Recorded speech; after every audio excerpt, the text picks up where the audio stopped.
Wewe. Good stuff, good stuff. Makofi tena. Makofi tena. Comrade Viva. Comrade Viva. Good stuff, good stuff. Hiyo imekuwa cycle mzuri sana. Asanti Sefu na kiongozi Ibra kwa kutuanzisha mkutano na psych, si ndio? Aha. Naona tumetoka in different areas and also in different social justice centers and also other different actors. So I think at this point we will do some intro, and because of time, I'm thinking we do it this way. Tutaanza na kiongozi nani? Mike, please come introduce your guys, and then tuite Sankara, and then the other actors, and then baadaye tutaita Munyiri so that I introduce pia some of the duty bearers wenye amekuja now. Before now we do the objective of this meeting. Sawa. Very, very brief, please. Viva comrades, viva. Viva comrades, viva. As we call ourselves comrades because we believe in one thing: bettering our communities, ensuring there is hakuna kitu inatusumbua kwa community, si ndio? Simeona Juogi is liberation. Sawa. So right here, my name is Michael Ombewa. I come from Olepolo Social Justice Center, Ololua community. On behalf of Part 54, I'm a community mobilizer in the Re-type project. Now here we have other comrades from our social justice centers. We have our convener here. Ibra, can you come please? He's the convener. He's called Mr. Ibrahim. And we have other comrades mnaweza simama kidogo to can stand and wave from Olepolo Social Justice Center. Yeah, those are our comrades. I believe Social Justice Center is a community-based organization that advocates for human rights.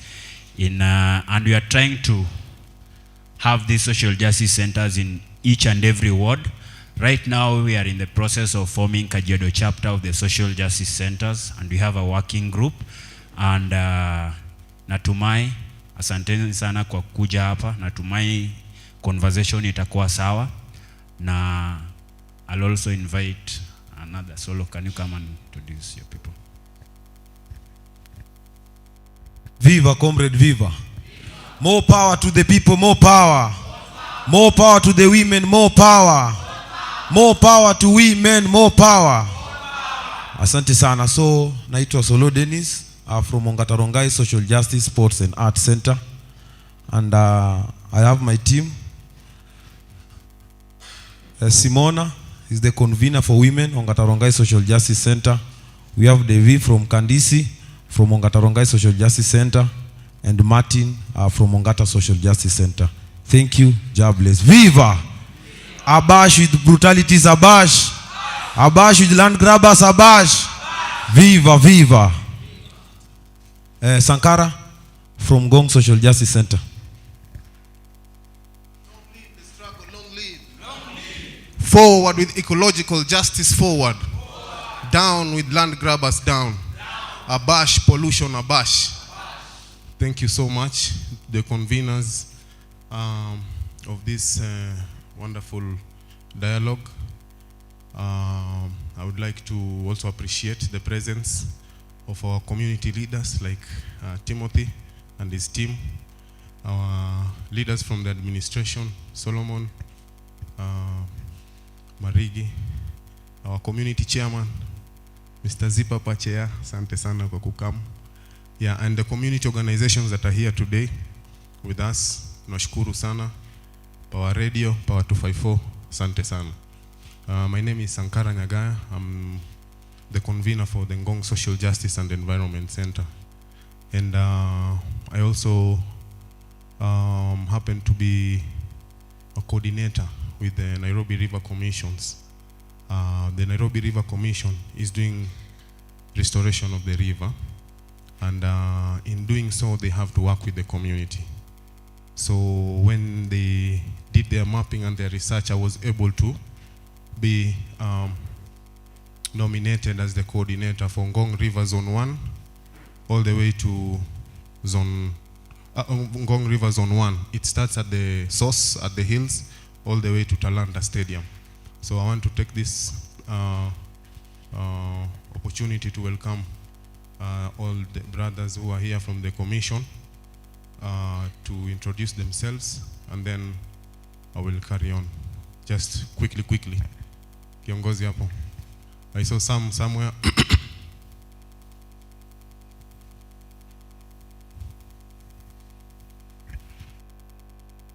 Down with the pollution down. Kwa majina naitwa Dennis Otieno. Mimi ni mboy wa Kayole. Uko Mdaiga ama Maria ama Bitatu hizo area. Mimi nawaka na Nairobi Rivers Commission kama coordinator Ngong River Zone 5. Zone 5 naanzia pale Outer Ring Road kutoka Doni mpaka Matopeni. Kwa hivyo bado center za Matopeni tunawaka nao kina Merian, tunawatambua na bado tunafanya kazi pamoja. Alafu mimi natoka kwa group inajiita Devoted Youth Foundation. Mimi ni founder CBO na bado mimi ni CEO wa organization inajiita ama corporate inajiita Faist Mazingira. Thank you. Habari zenu. Samani niko naoma kiasi. Kwa majina naitwa Samuel Odhiambo. Sam. Kwa hii nyumba nafikiria watu wengi wananijua. Maybe wenye wananijua ni wachache sana. Ngong ni mtaa. Tumekuwa part ya hii forest sana. Ololoa forest wenye wamepiga clean up hapo miaka mingi sana. Naongoza kikundi najita Climate Awareness Defenders. That's the CBO I'm currently working with. And here officially niko one of the Ngong Rivers zone coordinators tukiwa na Sankara. Ngong Rivers inaanza huko juu, inapitia hapo Loloa Forest, iteremka hadi huko chini South Sea huko. So asanteni sana. Asante Sam. So tutaenda haraka juu ya time. So wale comrades wote wenye wanatoka Ngong Social Justice mnaweza simama. Ngong Social Justice.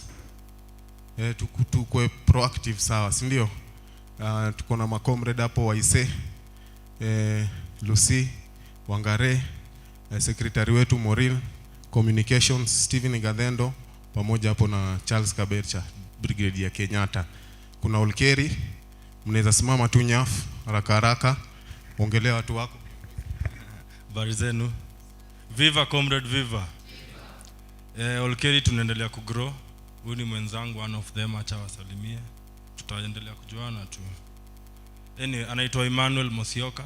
Tunapiga naye shughuli, ni actor na ni entrepreneur. Tutajuana tu in the course of the day. Asante. Okay, tuko na Ngai Murunya. Viva comrades, viva. Viva comrades, viva. Forward with social accountability, forward. Forward with social accountability, forward. My name is Deko Juma. I convene for the Ngai Murunya Social Justice Center. Na hapa niko na watu wangu wa nguvu.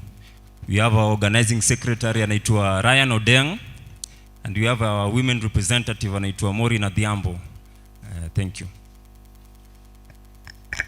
Tuko na representation pia ya hiyo organization nyingine kwa Kendra. Rakaraka Kendra ametoka. Okay, Rotaract. Kuna kiongozi. Habari yenu. Naitwa Suzy Kagendo, and I usually work with them on the angle yenye hajasema Kenya National Commission on Human Rights as an environmental human rights defender. Pia tuko na Simona on women on social justice, and under that now I am a woman in social justice in Ngong. Yes. More power. Is there an organization yenye nimeacha hatuja recognize, any organization that has come? Sefu will talk. Sefu is also one of our comrades that is also working in the Kajiado North Ecological Justice Network. So asanteni sana, poleni kwa kuanza kwa kuchelewa, but we are here for a revolutionary mission. Karibu Jemu. Asante sana. Before now I call Munyiri to introduce some of the duty bearers wenye amekuja now. I want us to introduce the power staff wenye tuko hapa. My name is James, nafanya na Power 254 ambao pia ina host Power Radio. Alafu tuko na mwenzetu pale anaitwa Kili Kibet, tunafanya naye. Tuko na our radio host anaitwa Anwanyoike, baadaye nafikiri atafanya hosting. Tuko na producer wa radio anaitwa Flozz mwenyewe. Alafu pia tuko na our videographer, photographer anaitwa Luve mwenyewe. I think he's somewhere. Tuko na I think our advocacy and communication manager kwa somewhere anaitwa DJ, and then Bena, our community manager pia ako within. So we are well represented. Before even I call Munyiri, so that I want to give a background of why we are here. One of our great work is Power 254. We are an art organization. We use art and activism for social change. Wakati ambapo tunatumia art and activism for social change, there are so many issues which usually happen within the community. So for us, art and activism is a way of ensuring that we are trying to create change using that fusion. And we have been implementing a project called Retai for the last 3 years, and we started very well with capacity enhancement of the budget champions and also community monitors on public expenditure management and the budget cycle. Kwa sababu we realized wakati mwingi tunaenda kuuliza resources where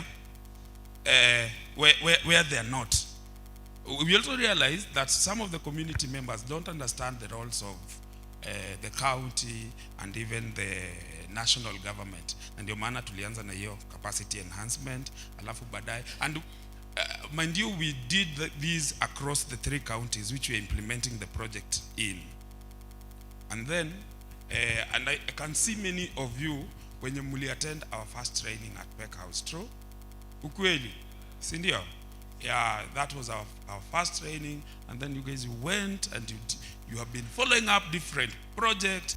We went ahead, and the second part of the project was to capacity build HRDs, human right defenders. Human right defenders unafikirianga ni wale watu ambao wako huko kwa street, but it's not true. Human right defenders is a person who anafikiria anaona jambo likifanyika ama jambo ambalo anaona si mzuri na ana take action. True? So it's better to take action other than being silent. So we trained HRDs on conducting evidence-based. Na nikisema evidence-based ni ile ya kwanza unachimba, unajua evidence, una get information, alafu unajua what to do. Sawa.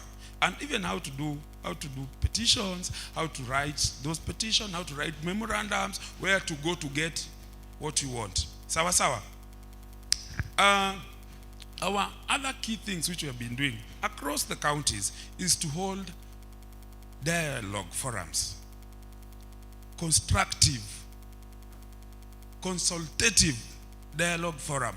Tumemeet na CC na Kurus, some national government officials, kwa sababu the project even itself, we are working very closely with County of Administrative Justice to ensure where citizens wanafinyiliwa kabisa, tunawatuma kwa CAJ. Unaona? But lazima kukuwe na nini? Na evidence. Sawa. So one of our key work which we have been doing is to do those constructive dialogues. And basically those constructive dialogues zimekuwa zikifanyika because of the issues identified by the community. we were in a meeting, I think last month, true, at the Smith. Wangapi walikuwa huko? Very well. Sasa, one of the key thing which arose from that meeting, remember we don't do these meetings for granted. Tukitoka hapa pia lazima tutakuwa na action point. True? So one of the key thing which came from you people was, na imekuwa iki arise sana, was the issue to do with Ngong Forest. Sawa sawa? Ololua Forest, ndio? Sasa Ololua Forest, sorry, is about conservation and it's about us, all of us, ndio? Na mkasema ya kwamba some of you are not consulted. You are not consulted. Si ndio? Na tulikuwa na bwana Munyiri, yeah?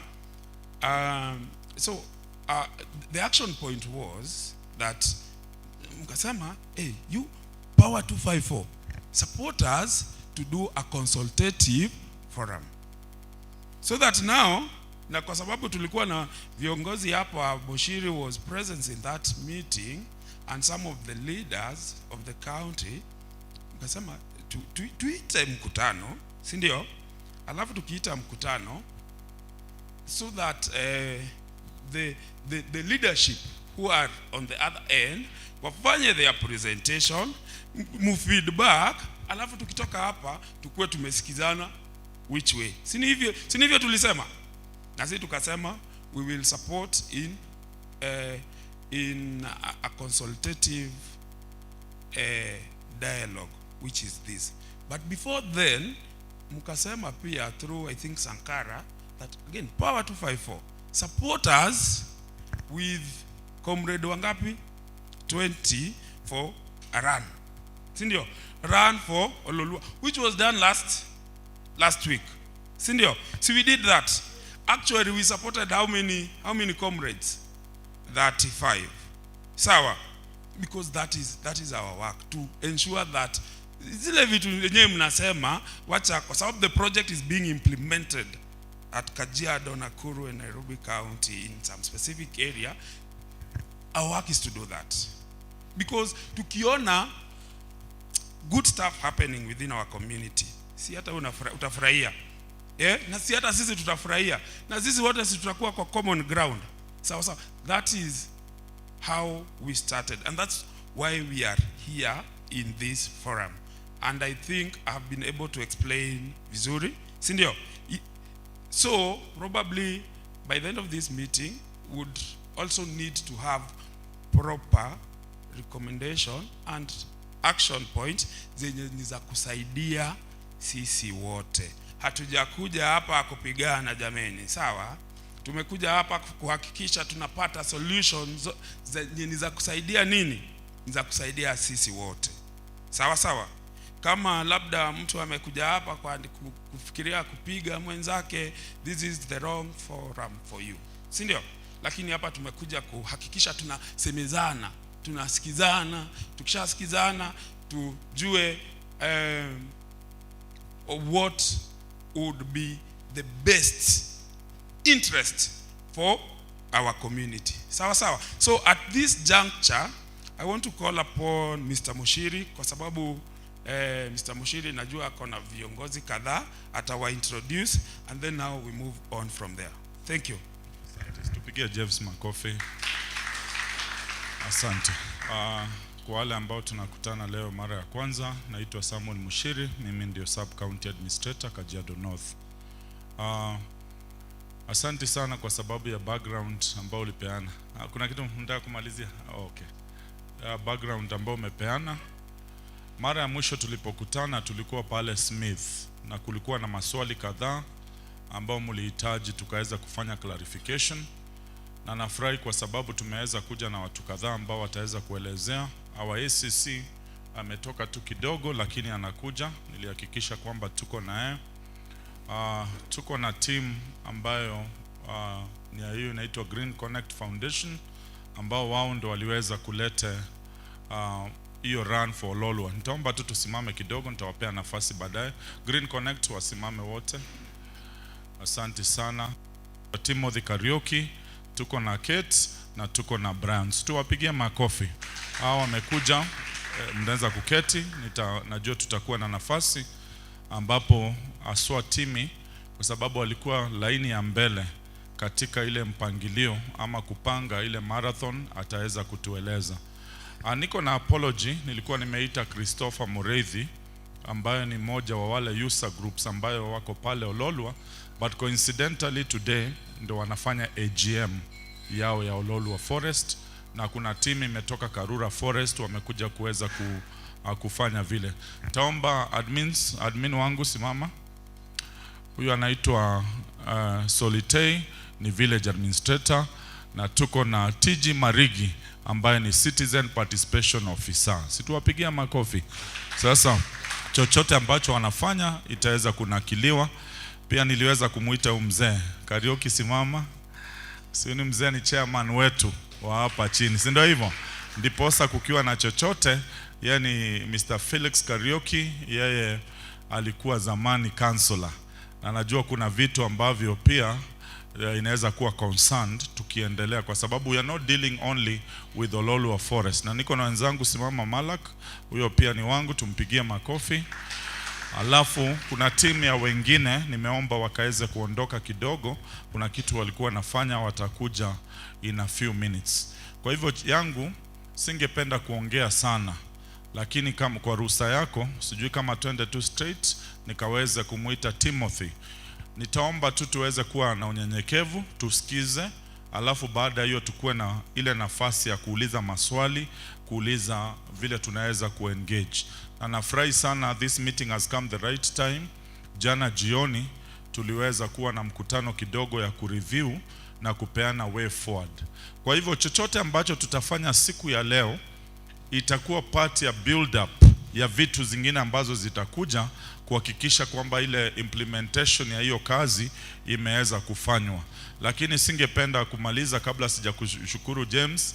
Ulikimbia kilomita 5 ama 10? 10. Situmpigia makofi, alikuwa 10. Lakini akikuja alikuwa ametoa ulimi proper. Lakini nilifurahi kwa kukuona na nikaona wengine, I saw a big number yenyu, na najua kwamba itakuwa vizuri kabisa. Kwa hivyo kabla nimpe timi, nitaomba Brian kuja kidogo, kuja tu kidogo, kaweza kusalimiana, alafu kisha tuweze kumpa timi akuwe na nafasi ya kuweza kuelezana. You can just say hi, usalimiane tu, alafu tuweze kuendelea. Na nafurahi, kabla mketi, simameni tu, ngoja kidogo, simameni tu, ni introduce ni jeshi yangu. Simsalimiane.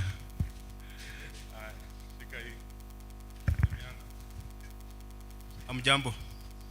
Mimi naitwa Jackson Laila. Mimi ni mtu wa environment charge of Ololwa. Good morning. My name is Edward. I'm an environment officer newly at Ololwa ward. Thank you. Unaona timu imekuja leo. Sasa ile maswali mnarushanga leo ziko wako hapa kuni defend. Siku hiyo nyingine unajua nilijibu zote. Sasa siku ya leo nafurahi kwamba tuko wengi, tutaweza kuwa na nafasi, but napenda vile umesema hatujakuja kupigana. We have come here to engage. Kama kuna mahali kuna strength tuinue, kama kuna mahali kuna weakness we improve on the weakness. Karibu.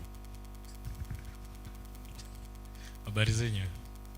Kwa majina ni Brown Murimi Monene. Mimi nasemaga mimi ni mtu wa mkono. Nimetumwa, nimekuja kusikiza. Let us engage, know what we can improve on. Sawa sawa. Thank you. Tupigie makofi, thank you. So kwa nafasi nitaomba tu sisi wote tuweze kuwa watulivu, tuweze kusikiza. Timothy amejiandaa kupeana good presentation, na mahali ambapo tutaanza, we'll start with the background. Why Ololwa Forest? Tuende atueleze kwa nini walikuja kama Green Connect Foundation kufikiria kufence Ololwa Forest, na ile steps already undertaken, na mahali ambapo tuko na what is the way forward. Sio ndio itasaidia. Kwa hivyo tuweke mikono pamoja, tumkaribishe Timothy Karaoke. Asante sana Timothy.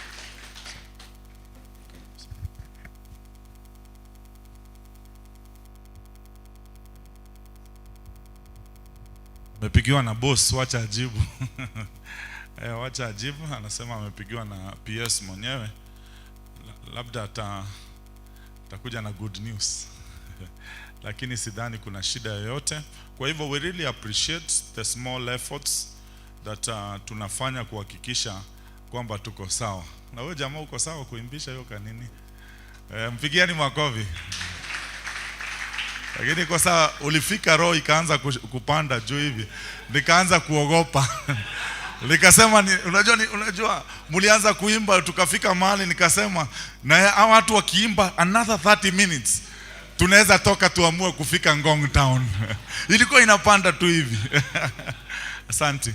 Umeinua mkono kwanza Good morning. My name is Kendra Gatimo. I am here representing Rotary International. So when you have more of these meetings, please always engage other initiatives like Rotary. They are part of the community too. So thank you. President, mpigiani president, lazima angetetea kidogo. Rotary msiwahi wawacha nje. It's important. Thank you.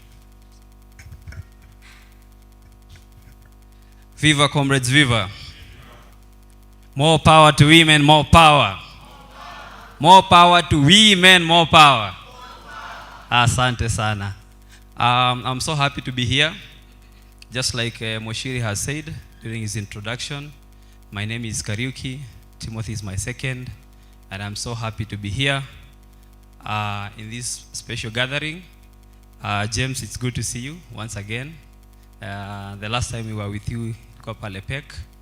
So I am happy to be here again. Sankara, I think wewe tumeonana sana, and we also talk a lot on the phone. And I'm happy to see you. When I stand here, 90% of the people I've actually interacted with them in one way or the other. True or not true? 90% ni watu wachache sana naweza sema hapa sijui. So for me, this is a platform of fellow young men and women, people I know very well, and people I applaud for the work that they are doing around human rights wing.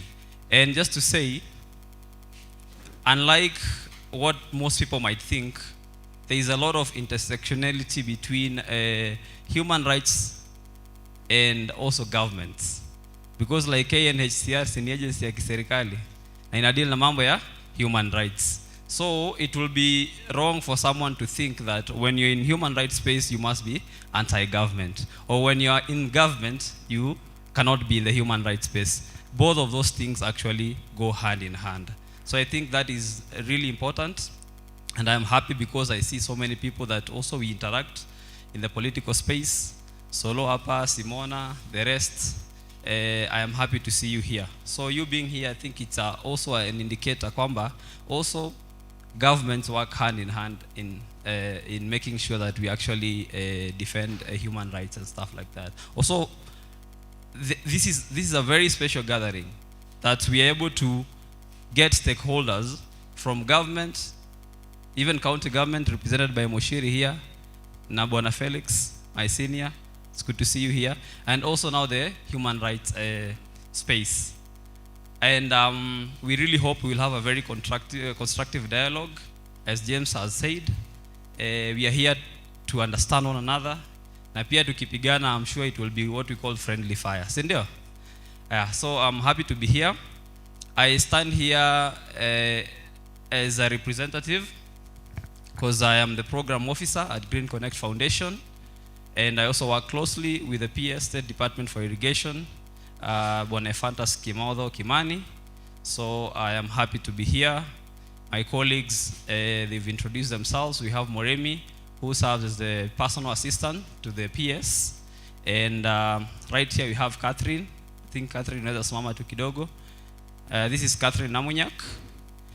She's in charge of media, also working with the PS and also Green Connect Foundation.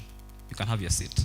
So I am happy that I was called to this meeting, and I think Michael called me the day before yesterday, and then jana I had a meeting with the administrators, na Munyiri pia akapata hiyo simu na akasema hata wale watu tunataka kesho kwa mkutano wako na sisi hapa. So that's why I was reminded about this meeting. So Munyiri kusema nilikuwa nimeprepare, sikuwa nimeprepare, but mimi nakuwa nimejipanga. So I think I'll be able to shed more light on what we want as much as I can. And then once we are done with that, I think we'll have a Q&A session whereby basically you'll be able to ask questions, if any. And then by the end of the day, at least we'll what Green Connect Foundation is. Green Connect Foundation is a charitable trust that is registered under the statutory obligations, of course, of the government of Kenya. And we have three main pillars that we actually deal with. We have the first pillar is environment, conservation. The second is education. And the third is economic empowerment. So you might forget everything else we will say about Green Connect Foundation, but those three things should stick. Empowerment, education and environment. Sawa sawa. So under those three pillars, we have over 12 programs. I'm not going to go through all those programs, but I'm just going to highlight those that are actually important to our cause here. So Green Connect Foundation, we are patronized by the PS, State Department for Irrigation, Bwana Fantas Kimodo, karibu sana nye. And we want to adopt the 3 blocks za the Ngong forest. So we know how many blocks the Ngong forest has. Ni wangapi wanajua blocks za Ngong forest? Sankara ni gani na gani? Kibiko, Ololu and? Exactly. So those are the 3 blocks we have. Kibiko, Ngong and Ololua. So Green Connect Foundation through the PS tunataka kuadopt hiyo space yote. And we are going to do it periodically. It's close to a 3-4 year program. Pole pole. And at the end of those 3 years, we are going now to have restored all those 3 spaces. So I think just for the background information. What do we do around education? We will have programs that we call green scholarships. And green scholarships, from the name, is we are going to establish what we call Mazingira Hub or Mazingira units within schools. Right now, we have mapped more than 23 schools across first Kajiado sub-county, Kajiado North sub-county, with, of course, a plan of going through the entire Kajiado County, and then from Apo Kajiado County, tunaenda pia national. So it's a gradual process, but now we have mapped about 23 schools from across Kajiado North sub-county, and all those schools, the PS has done a borehole in all those schools. I think if there is any, I don't know whether there is any public institution in Yemabaki hatuna borehole. Moremi is there? I don't know whether there is any. Gani?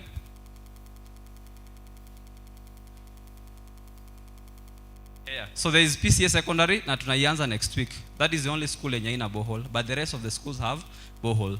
So what we are doing is we want to establish, number 1, fruit orchards in those schools.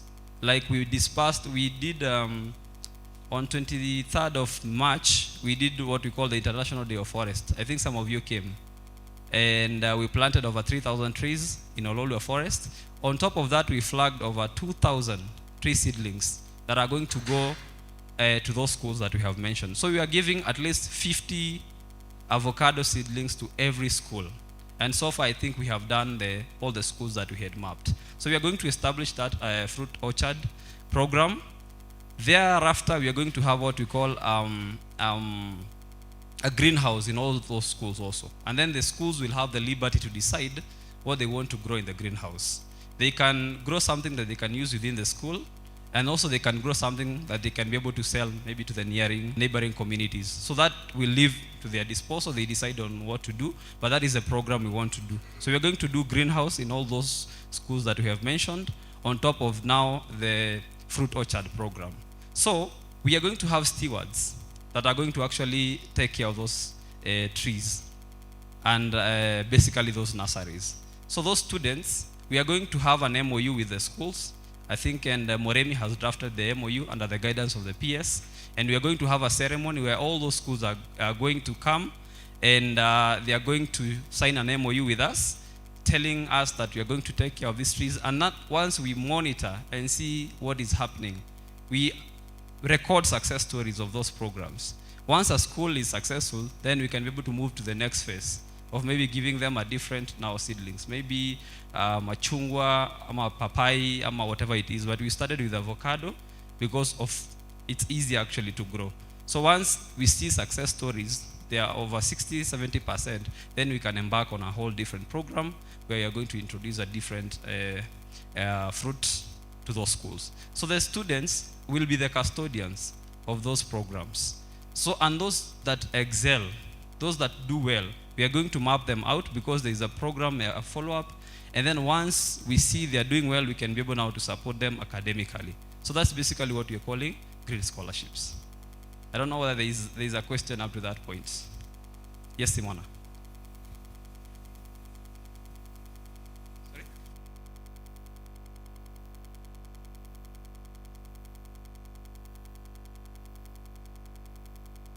So we've had those challenges, but we are following up with the heads of institutions. Because from what we do, we understand we mapped about 23 schools. Yes?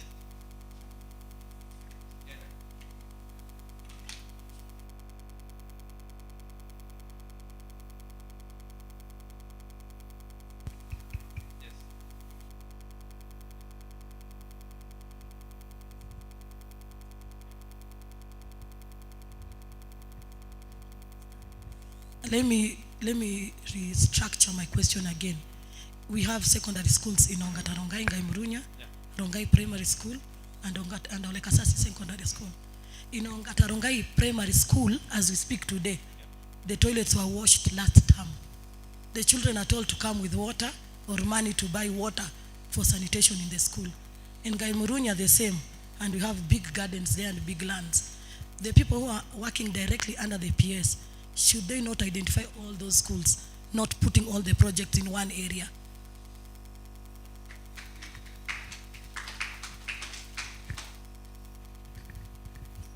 I think that's a good concern, just like you've said. And I think I've explained kwamba we have taken all the public institutions within Kajiado North. Okay? That is the first thing we did. We did mapping ya shule zote. So maybe if there is any school that has maybe facilities that need to be evaluated or maybe adjusted or worked on. Yes, so I think those are some of the, you see now when we have stakeholder engagement like Kama Easy, we're able to now identify that. And Moremi is here. He's able now to note that concern and then we're able to do follow-up. Yeah, so I think that's a good concern. So I think that is under the education pillar. The second pillar, which is economic empowerment, we are rolling out programs, and Sankara has talked about the Nairobi River Commission, yes? And I think we had a meeting, we had invited me to a meeting, ya wale with speakers that under the program ya Coca-Cola. Coca-Cola have a very good program, wanataka to support those people who are actually collecting waste. They are starting with Ngong and also other areas. So that program, we are also part and parcel of that program. Because just like I told you that day, we are engaging Nairobi River Commission right now, and we want to be part of basically what you guys are doing. We want to clean that river from the source, like Sankara has said, and we're in talks right now. So, and I told those waste speakers, kwamba, when we start this program, they will be the first beneficiaries of that program. Because you see, if they are collecting waste for a living, and then we want to clean out that river, they'll be the first people we are going to engage when we are doing that program. See, it's only fair that we do that. So I had told Sankara that is what we are going to do, and we are going to map out the ones that are going to benefit from that program in the first quarter. And that river, I think, I don't know whether it's the same river that is passing through the forest. Yes, because I think for those who have managed to actually visit the forest, you can actually see there is a river, but it's very polluted. And also when, the rains come, people also release sewage. So we are going to work on that. And as part of economic empowerment, we are going to engage those waste speakers to actually clean that river. Also, I think for those ones who know the area that is adjacent to the forest, Kataka Road, I think most of you have used that road. You've realized kwamba there are bushes that have grown all the way to the road. It is a dangerous thing that we're experiencing, and I think we've had accidents, Munyiri just the other day, and we want to work with Kera. And what we are going to do with Kera is that we are going to sign an MOU with them and tell them we want to do a clearing and marraming project in that road. And the people we are going to engage, they're not people from far away. They are people within the locality. So we are going to map out people that are adjacent to the forest, and they are the same people we are going to actually contract to do that work. We were actually supposed to do it before the run. I think Munyiri is aware, but there was a bit of laxity from Kera, so we decided let's just do the run first, and then we are going to do that work. So under that economic pillar, those are some of the things we are going to engage the young people in actually pushing that agenda. Over and above that, we are going to have our agroforestry programs, and we are also going to engage the young people. Kama uko na shamba and you don't know what to do with it, the PS has identified a very big market ya cocoa. So what you're going to do, you are going to map out areas that zinaweza support cocoa growing. We are going to give them the seedlings, we are going to give them technical capacity, and over and above that, we are going to be off-takers of that cocoa product. So just like you can see, it's a very elaborate program. It's very big, and there are so many other programs within that that I cannot be able to explain because of the interest of time that fall under that category. Now the last part, which is the most crucial I'd say, is now the pillar around environment. Let's discuss Ololua Forest for a minute. Ololua Forest is about 681 hectares. That's about 1,700 or thereabout acres. And over time, a lot has happened in that forest. For example, due to the human pressure, there's been a lot of pressure around because the population is growing and our resources are becoming, linear by the day. So the forest has become one of the biggest victims of the growing population ya watu. What has happened over time? The forest, there is that Gataka road inaingia kwa hiyo forest, ndio inatokea all the way to connect to Rongai.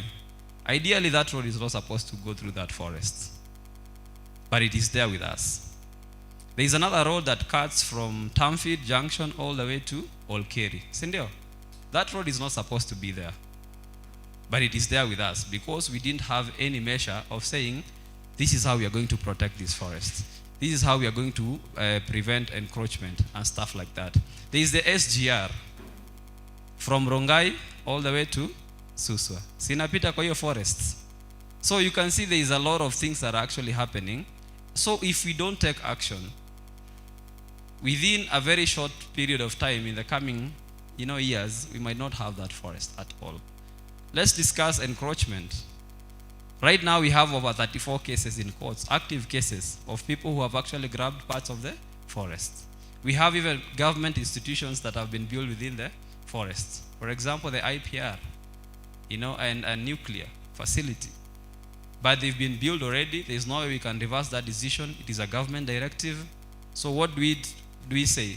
We need now to be active in saying that the remaining sections of the forest, we have to protect that forest. We have to be part and parcel of the team that says, going forward, we don't want any more encroachments. We don't want any more pollution within the forest. We don't want any more land grabbing and such things that are happening to the forest. So, the idea of the PS through Green Connect Foundation is to basically adopt all those 3 blocks that I've actually talked about. But we started with Ololua Forests because it has less pressure as compared to Ngong. I think Munyiri and the team, you are aware of what we call the 400 yards directive kwa Ngong Forest.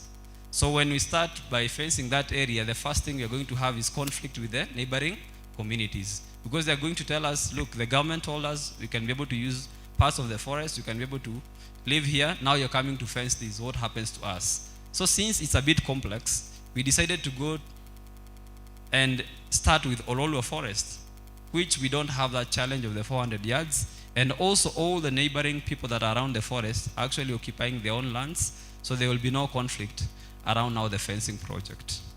So I think that is the rationale behind why we started with Ololua Forest. So you might ask, why Ololua Forest first? So that is the basic explanation I can be able to give. It's a bit, it's less complex, and there are few bureaucracies that we have to go through to actually fence that forest.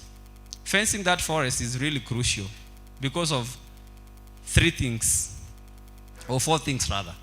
First, right now, Ololua forest as it is, you cannot be able to wake up in the morning and say, I'm going for a morning jog.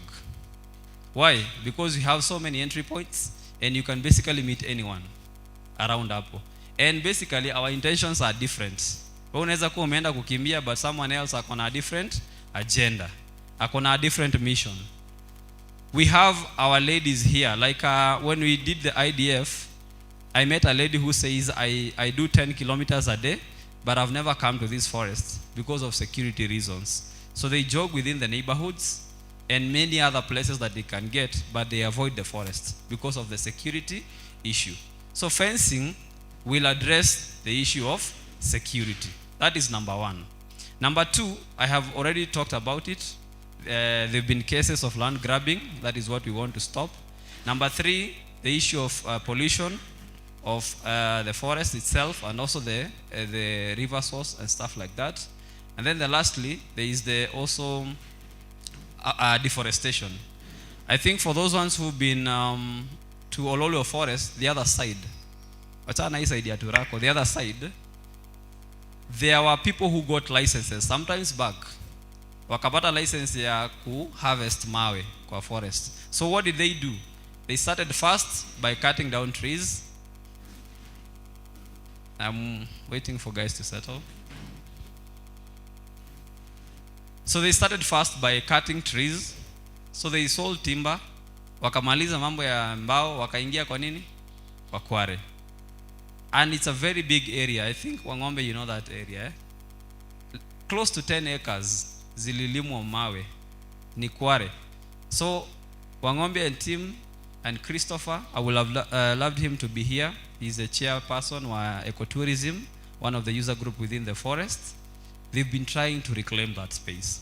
They've dumped truckloads of soil. No miti at least ziweze kumea. But if you go there, it's a very bad sight. And I think the admin can bear me witness. We've had cases of children drowning in that, because it's a dam now. Once you cut trees, you do a quarry, it becomes now a dam when it rains. So there are so many people that have lost their lives around that area, which is a bit unfortunate. Not actually a bit unfortunate, it's very unfortunate. So those are some of the issues now we actually looked at, and the PSO, there is need to actually think around fencing of these forests so that we can be able to address all those issues I've actually mentioned. So that is the program. And maybe just to come and say why we did a run. We had communicated that we were raising funds to actually fence that forest. But in real sense, we had done a little bit of effort, actually a lot of effort, before we actually did the run. Because the PS engaged stakeholders, different stakeholders from government agencies, NGOs, CBOs, and people of goodwill, and we did a dinner on the 19th of March.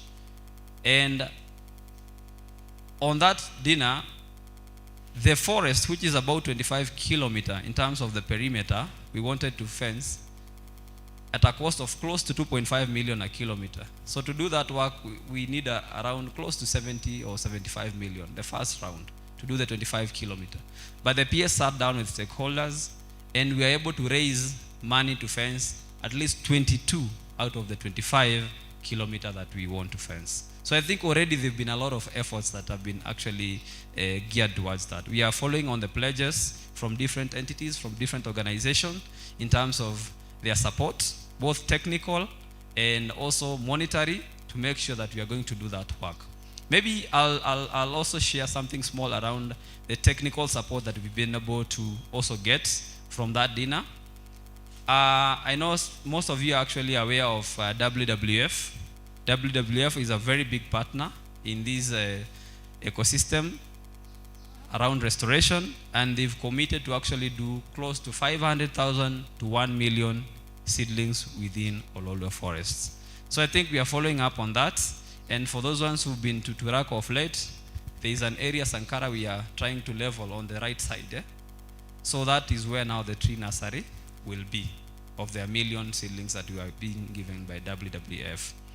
Number 2, The State Department for Marine and Blue Economy has supported us with more than 10,000 fingerlings for those ones who are interested to do fish farming.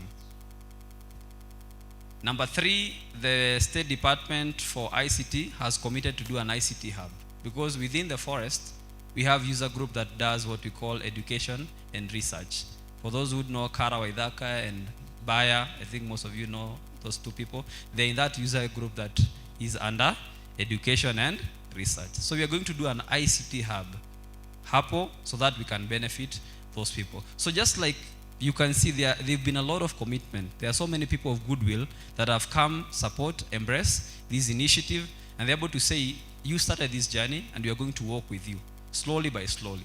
And this effort is not an effort by Green Connect only. And I want to applaud Power 254, because I think the representative called me and said, look, I want to support your run because it's something good that you're actually doing, and I want to pay for. The first initial agreement was 20 Sankara, yeah? But I think more people got interested along the way, so they settled on 35. They did a check, we banked it, and then Sankara collected the t-shirts, and they were able to participate in the run. And I think those of you who are able to participate in the run can actually see the reason as to why we actually need to fence that forest. So this initiative that we're actually doing, it's not a Green Connect thing. It's a multi-agency, multi-sectoral engagement that Power, human rights defenders, can be part and parcel of. So there are no restrictions. Just to give you a background, we have over 20 user groups that are within that forest. Bwana Wangombe's mama. Wangombe here and his team, they have what we call a cultural group within that forest. And what are they doing within that forest? They're enhancing cultural practices. They even have what we call cultural bombers hapo, that you can actually go, pay at the entrance, go see those bombers. And I think you guys have been very good hosts. I was there with a group of scouts the other day, and they really love the place. So I want to commend, and I know there's a proposal you guys are doing around that. We want to see how we are going to support that so that now you can be able to finish that project. Thank you. So we have other people like Naserian. Naserian ako nje. Naserian ako into beekeeping. Sindio? Apiary. Now we have people who want to support us with establishment of apiaries within the forest. But we don't want a project that fails halfway. We want a project that succeeds. So what do we want to do? We want to first give all the interested parties that want to do apiary technical support, including the people who are here. If you want to say, I want to be part of a user group that does apiary or beekeeping, you're welcome. Register with us. Sankara ni mtu wa hiyo forest. They need to walk you through what are the steps that you need, to actually follow to be part of a user group, and then we are going to give you that opportunity to come, be in the forest, do beekeeping, and we are going to support you guys with technical support. And number 2, also the actual beehives that we want to do. So Naserian could be or will be one of the beneficiaries of the program that we have. We have people already who are actually doing tree nurseries within the forest. There is a group of women, 60 years and above, or I think 55 years and above. They've been very active in matters taking care of tree seedlings. So what are we going to do? When WWF brings these 1 million seedlings, tutaanza kutafuta watu nje before to engage hao watu wamekuwa kwa forest kweli. So we are going to start with those ones who've been in the forest. So we are going to empower those women. We have youth groups also who are doing tree seedlings. I think the likes of Karanja and the rest. We have another group that is doing art. So we are going to support those groups before we start now looking for people to actually come and add their technical knowledge, technical capacity to that program that we are going to have. So this is me saying that you as human rights defenders, you are part and parcel of this program. And we only need to work on a few things, the legal aspect of it, because of course we have to make sure everything that we do is anchored within law. We agree on the modalities of working together, and we are very, very much welcome to actually work with us. Maybe around public participation. That is a very integral aspect. And it's very, very key. We cannot do away with it. And what have we done? Probably, from your own point of view, you might think we have not done any public participation. I'd say part of that statement is true, part of it is not true. Why am I saying that? Within the forest, I've just mentioned that we have over 20 user groups. Those 20 user groups have more than 300 members. So when we embarked on this program, they were the first people we actually consulted. They are the first people we consulted, and I think Wangombe is here, he can bear me witness. And we've had continuous engagement with them. And if anything, they are more than ready to actually embrace the program that we're actually doing, because they'll be the first direct beneficiaries of such programs.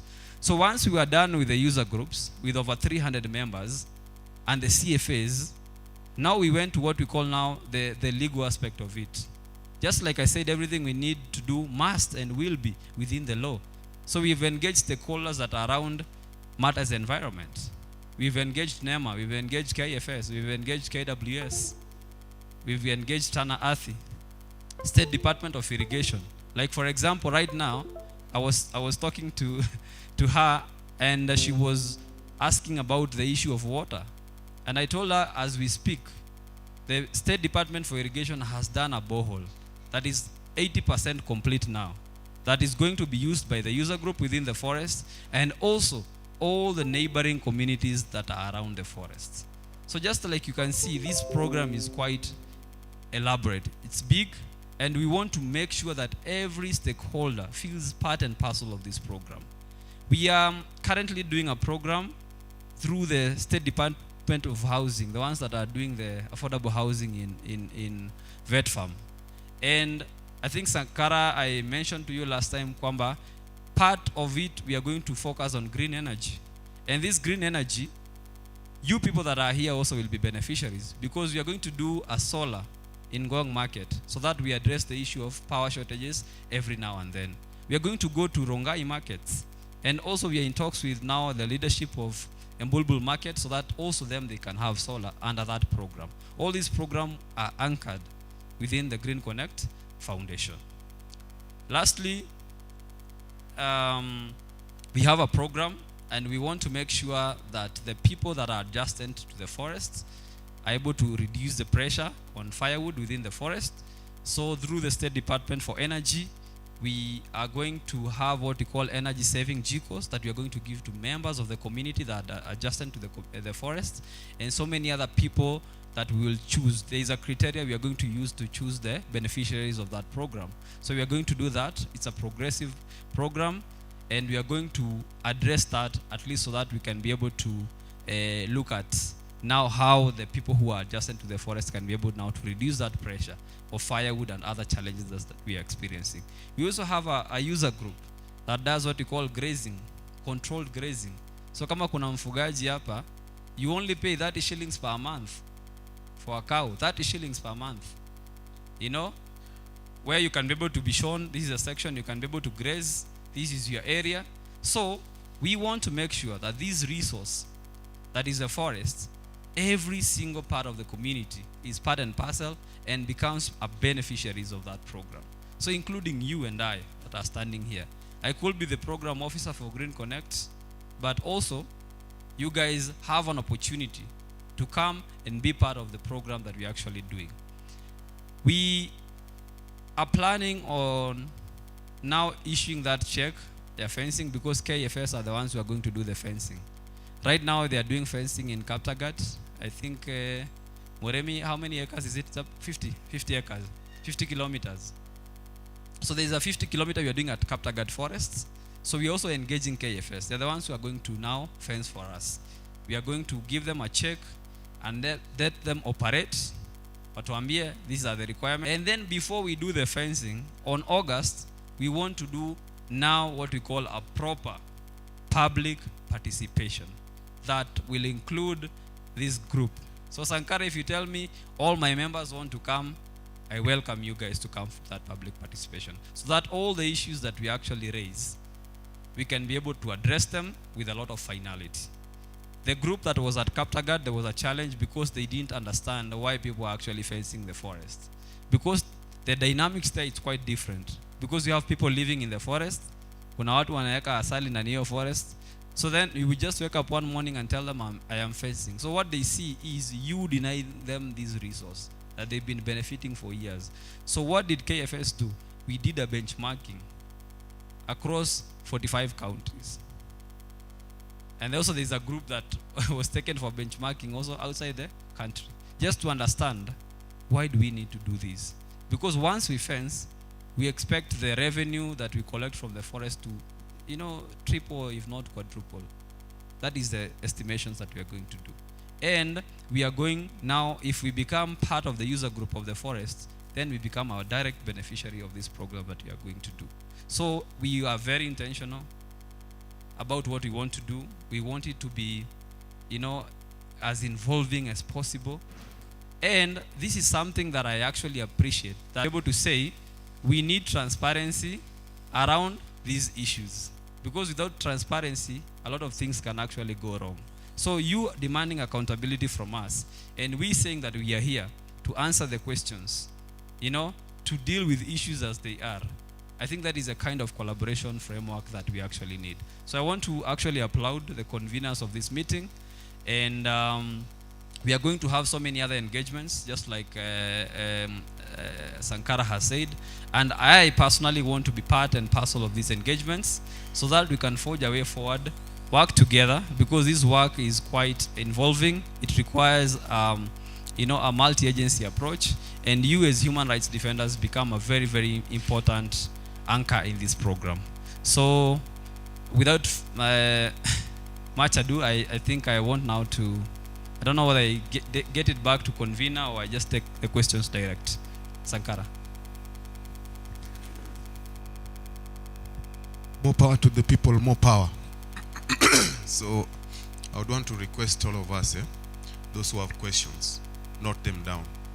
We want to give this opportunity also, because Green Connect and our leaders are here because of some of the concerns that were raised by comrades in the previous meeting that we had at the Smith. So at this moment, I just want to invite the leadership of those forest adjacent communities also that are working with the social justice centers to come so that they can articulate these concerns right here in front of our leaders and the representation from the Green Connect, so that they can hear from the horse's mouth. You know, most of the time it is usually flipped that Sankara ndio anachocha watu pale chini. So it is good also you hear some of these concerns. So Ngai Murunya, Rongai and Ololwa, I would like you to come, step forward, and we get some articulation from those areas, and then we will also have, after those reactions from those forest adjacent communities that I've mentioned, we will have one of the leaders also from the Kajiado Ecological and Climate Justice Network will say something, and then the convener for the Kajiado chapter will wrap up those submissions before now we get into the Q&A. So note your question.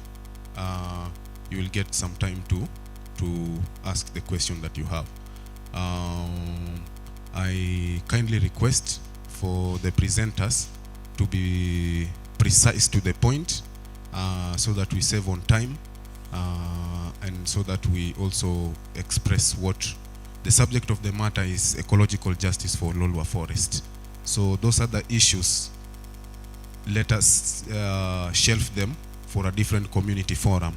But for today, our focus is on Ololwa Forest and what the future looks like post-fencing. Okay? So let us stick to the subject matter. Karibu sana Rongai. Solo Dennis, get somebody to assist you so that you can come and give the first presentation. Then Guy Murunya, Deco, prepare yourself. For Ololwa, whoever will be speaking also, prepare yourself so that we are direct to the matter. More power to the people, more power. Long live the struggle, long live. Kwani hata mtishi Green Connect bana. Long live the struggle, long live. More power to the people, more power. More power to the people, more power. Forward with transformation, forward. Asante sana. So, thank you for the presentation, Timothy Kariuki. First of all, I'm Dennis, Solo Dennis from Ongatarongai Social Justice Sports and Arts Center. So I'll have, I think, 3 or 4 pertinent questions that I believe will be answered. First of all, it will be good you inform the public about the Green Connect, the year it was established, and the stakeholders that are within the Green Connect. Secondly, public participation is enshrined in our Constitution, Article 10 and Article 118. And it's very specific that when you're doing a public participation, groups should be involved plus individuals. So when you're doing a public participation to the groups minus the individuals, that is not a public participation. It's very specific. And that's why when you go to public participation, we welcome everyone on board. Group representations, even if you have officials, they will represent the group and the members. Then an individual should also be part of the public participation. So if you are 50-50 about the public participation, if you did not involve individuals, that is not a public participation. Groups represent groups. Thirdly, another third question. When you are doing something that is pertaining the community, it's a good initiative. Public participation should be done prior, not post. It should be pre. The community should be involved. Then matters pertaining the forest, there's what we call CFA, Community Forest Association. CFA, I think ningependa sana wale ambao wako wanahusika na CFA wangekuwa hapa, because hao ndio wangejibu hiyo swali. Because CFA, according to the Forest Conservation and Management Act, CFA should talk about the issues about the community. So hii Community Forest Association, tulikuwa nataka tuwaulize ya kwamba, when was their last election for the CFA, the members of the CFA, and how do they involve the community currently? Because unajua mkikuja hapa mnasema about the community, sisi as human right defenders of social justice change, we like to question, and when we question because we want to know hii social justice nani amekuwa involved pale as the watchdog of the community, na mlitumia criteria gani kuweka huyo mtu hapo, na hii leadership according to the CFA Management Conservation and Forest Management Act, the lifespan should be 5 years. So tunataka kujua ule mwenye anasimamia hiyo CFA alielektiwa mwaka gani, re-election ni siku gani, na ni criteria gani inatumika. Because mkikuwa na bureaucracy, you know Kenya is all about bureaucracy. Tunakuwa watu 10, tunaanzisha group, watu 10 sababu ni rafiki zako, utakaa hapo kama Mseveni ama ukae hapo kama Besigye. Sisi tunataka change. Na ndio maana kwa hiyo CFM tuambie GNZ mwenye ako hapo, mwenye anamulika hao watu, tujue ni nini inaendelea hapo na community inapata aje. Then number 3, mtatumia criteria gani ku make sure even those lobby groups zenye mnatuambia, nasikia Wang'ombe ako hapo, Wang'ombe wewe ndio ndakana ukaribisha hao ama hao wakukaribisha? You know that should be the question.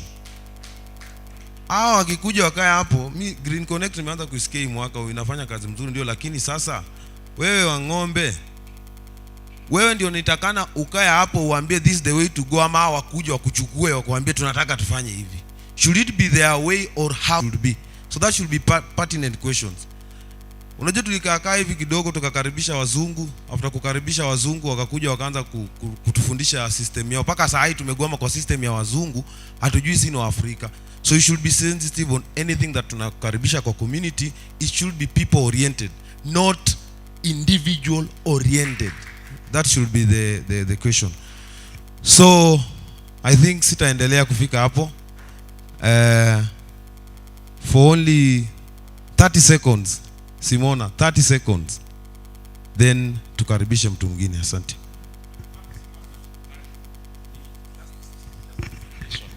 Please, because there are so many guys who want to ask questions, and it is very good to ask questions because we are here for that.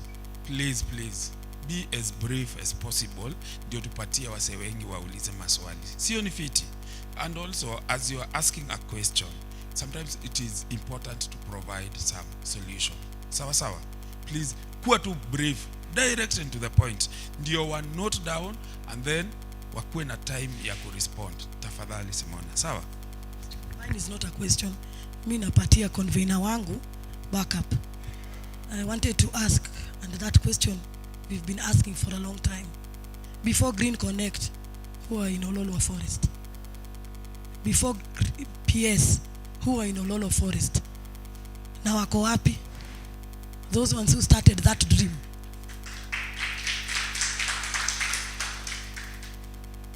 So, to the office bearers, ni mbaya sana mtu akishapika ameenda amenunua chakula, ameenda akatafuta kuni, akaitisha masufuria, akapika.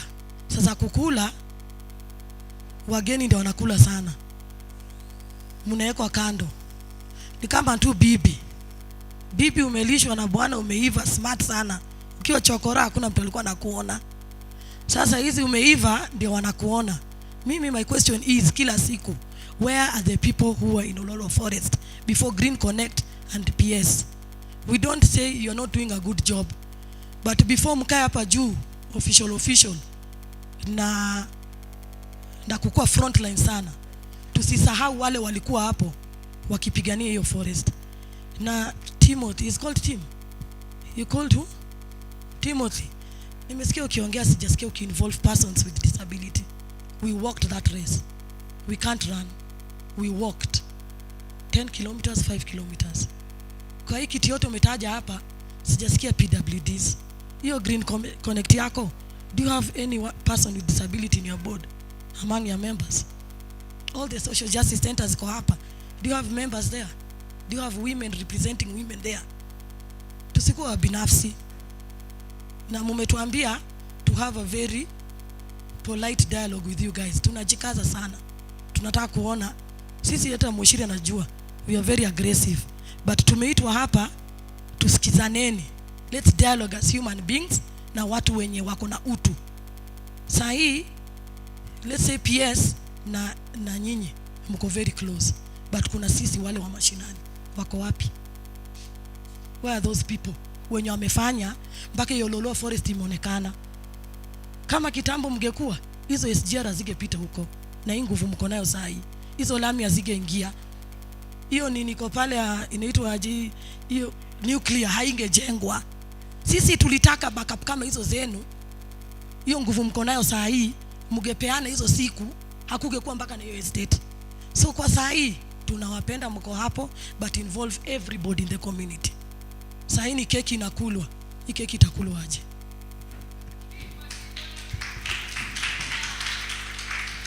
Okay. Ololwa, have you spoken? Not yet. Ololwa, come. We are having one representative from all the regions, and we take it like that, like it's a diplomatic dialogue. Viva, comrades, viva. Here again, I'm Michael Ombewa. I represent Ololwa Forest Ecological Justice and also Kajiado Ecological Justice Network and Olepolo Social Justice. My concern is this. We've been working on around issues that are affecting Ololwa Forest. That is the grabbing issue Kuna some things nilisikia Timmy akiongelea about an estate there, a nuclear program that is already in the forest, and also the forest is so fragmented, hatujui hata iko nini aje.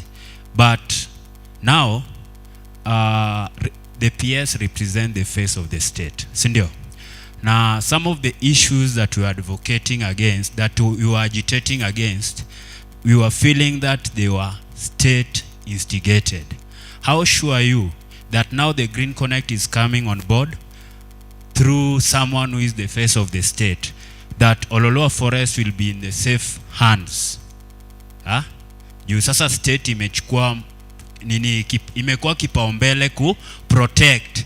It has come out as an afterthought to them that now, after grabbing portions of it, it should now be protected. How sure are we that sasa inaenda kuwa protected? Na some of the issues that we are addressing is Green Connect and whoever is responsible, the state, are they ready to give us answers concerning that? That is the nuclear program. We don't have clarity about it. Another thing, enye kila mtu ameongelea the inclusion.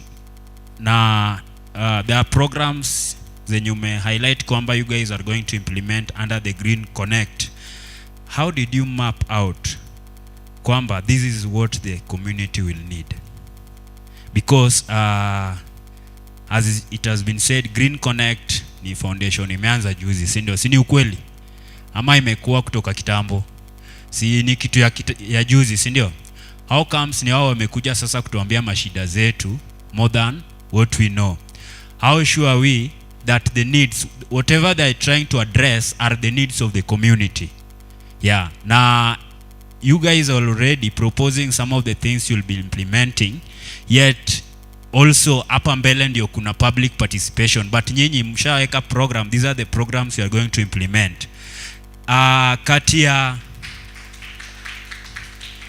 ya programs to be implemented and public participation, which one should come first?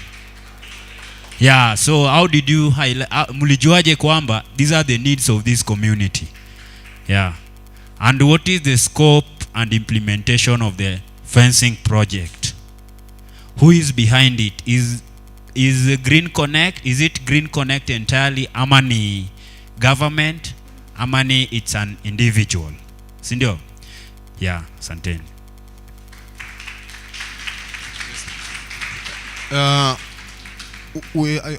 I hope also on your side, Timmy, you are noting down, Kiongozi, the questions from the presenters, and then we'll also get others from the community members. So, Ngai Murunya.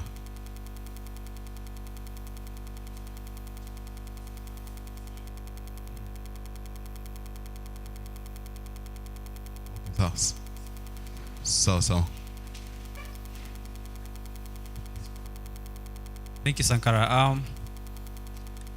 I think to answer, there are a couple of things that I need to address. Number one,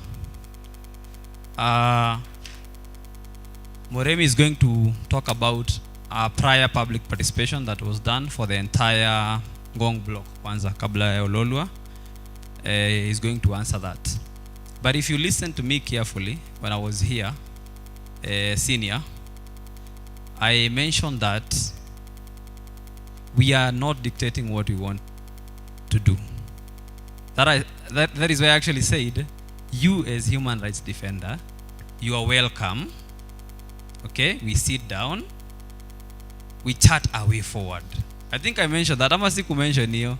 Maybe inaweza kuwa I mentioned, not subconsciously, actually mentioned. It is also good that we are honest sometimes in our conversation if you want to find a solution. So this is to say the door is not locked, it is very open. That we can organize a forum that human rights defenders, these are some of the suggestions that we want implemented in this program. So it is we have an open door policy and it is still there. And we are saying even tomorrow, if you want to organize a meeting and call Green Connect, government stakeholders and everyone on board, they will show up and we will charter a way forward. So hatujafunga hiyo na tusemi, we are going to tell you what we are going to do. Number two, you mentioned something around, I think it was Simona, actually it was you, about whether it is state that is pushing this thing. And I've actually explained that the PS is pushing this initiative through the foundation. So just to answer, it is not a state project. It's just that PS happens to be a government officer. The same way, for example, you as a human rights defender, you can wake up and say, I need to do something around the sewerage system in Ngong. So it doesn't become a justice center thing. It becomes your initiative that is backed up by other agencies that we are actually going to work around. For the issue of nuclear, I think we all know how governments operate. Institution ikishawekwa, reversing sometimes it is almost impossible. We are actually aware of that. So when you start saying what we are going to do around nuclear, you know the simple answer is there is nothing we are going to do about it. That is as brutal, honest as I can be. Because the institution is there already, IPR is there, na wanaendelea na mandate yao. So we can not just wake up one morning and say, now you guys are going to get out of the forest. But what we are going to do is, the sections that have not been encroached now, hizo ndo sasa tunataka kuprotect. Because once we have a fence, you know it is very hard for you to wake up as a private developer, uangushe fence ya forest uanze kujenga. But kama sahi haina fence, naweza kuja tu polepole na ni establish kitu. Kesho niweke ka fence kangu. Kesho kutwa naweka kanyumba kama bati. Before I know it, I have a concrete house hapo. So what we are trying to do is, we are preventing more encroachment. Zile area already zimeumwa, that one we cannot do anything about it. I think we are quite aware of that. Yeah? Because this is what I am saying. Yes, Simona. Yes, Simona. That's okay. Sawa. Si mimi ndo nimesimama hapa na jibu on our side. That's what I am saying. Yeah, I cannot. Okay? But you in your capacity, you can. I'm here representing the foundation, okay? So when I'm here representing the foundation, I do not speak on human rights defenders. Ndio. Nikisimama hapa nasimama kama nani? Green Connect. So when I say we cannot, what am I referring to? Green Connect. So it is good to understand. Yes. Okay. It is good to understand. Timo, let me finish. Okay, just on that. Pole tu. Everyone will have an opportunity. And we really hate when it becomes now, let us be progressive to I answer. If there is a question, now you can be able. So as Green Connect, just like I said, our focus is on the area yenye sasa akuja kuwa sasa na encroachment. We say going forward, this area that we are going to have, we want to protect it from encroachment. But as Green Connect, just like I said, there is nothing we can do about nuclear. Okay, as Green Connect. As human rights defenders, probably there is a procedure and there is a way you guys are organized, mnaweza fanya kitu. I don't know whether I am clear, Sankara. So just to mention about that. Something else, to answer also what Simona said regarding the different groups that we have, I said that we are ready and willing to accommodate all groups of people that want to work with us, including the PWDs like you mentioned.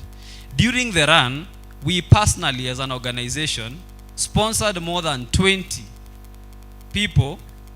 I think there were 20.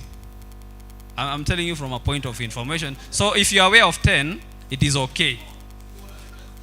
Okay? I have a list. If you want a list of the 10 people, I can be able to support that. Of you and Tabitha. Yes. So I still also have another list. So when you say there were just 10, it is good to also ask. To at least to query. So even assuming we are dealing with 10, let's deal with 10 for the purpose of this conversation. Green Connect Foundation sponsored 10 people. They did not approach us. We said they need to be part and parcel of this run. And since they can't do run, we are going to sponsor them to actually come and walk. We even had a meeting with Tabitha, the representative, na tukamuuliza, what are the modalities? How do you want us to go around this? Do you want them to run with the rest of the people, walk with the rest of the people, or you want us to use a different trail for them? So we were as accommodative as we can. And also going forward, we are saying the door is still open. If there is a group of PWDs and they want to come work with us, they are ready. We are ready to actually work with them. Wangome can tell you also one of the people who are actually the CFA is a PWD. And that inclusion is basically what we want, 101%. So we are saying hii kitu ndo tunaanza, na kuanza ni kusema tunataka kila mtu akuje. Sankara akiwa na idea yake akuje, Wang'ombe akiwa na idea yake akuje, Morin akiwa na idea yake akuje. Hakuna mahali tumesema sasa sisi tushaamua vile tunafanya, tumefanya nini, tumefunga. So it is very bad to have that assumption. The door is still open. Something else, we said we are not going to fence kwanza kabla hatuja have a larger convening ya members of the public. Why is that? If they tell us we don't want this fence, who are we to actually push it? We cannot, because everything we are doing, it's the interest of the community, and this is the community we want to sit down with around mwezi wa 8 hapo August, before we hand over the check to KFS. I have mentioned that in my conversation here. Kwamba we are not fencing first and then calling for public participation. I have said we are going to have a public participation. Once we are ready, we hand over the check to KFS, and KFS does that work. So it is progressive. That work is progressive. We are not putting the cart before the horse. We understand all these pertinent issues, and that is why we want to address them, in a very broad way. Solo, you have mentioned something about how we came about and how long we've been in existence.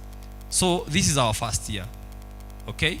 And someone also asked, what happened, Simone, I think, to those people that you found in the forest? What happened to them?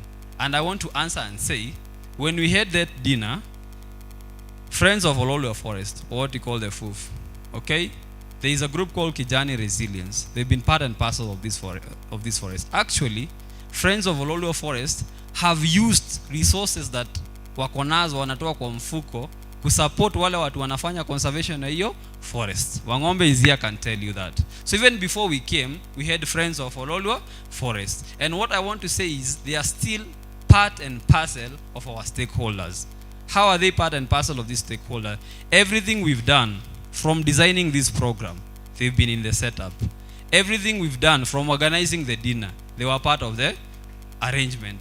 Anything we have done around programs zenye tutakuwa nazo, they are there.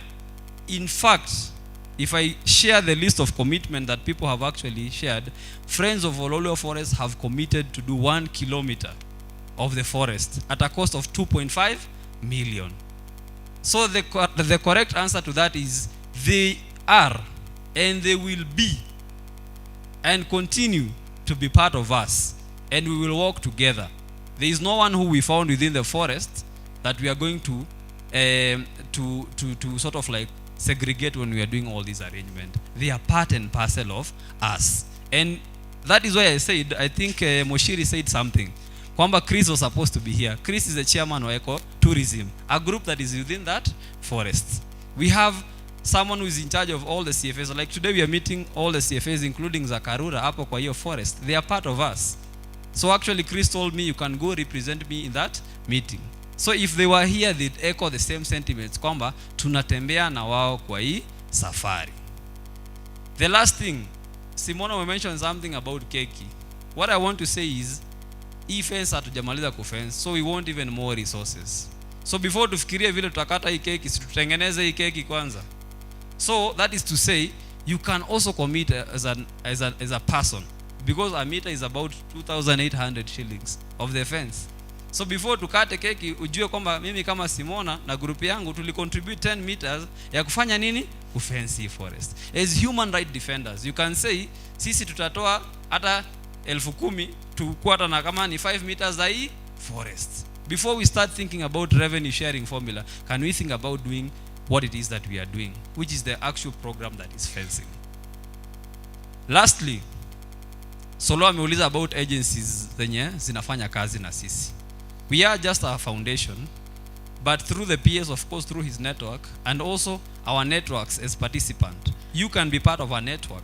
So unaweza kuja useme mimi kama Solo, there is a group ya youth wa Ongatarongai want to support this initiative. You become our partner.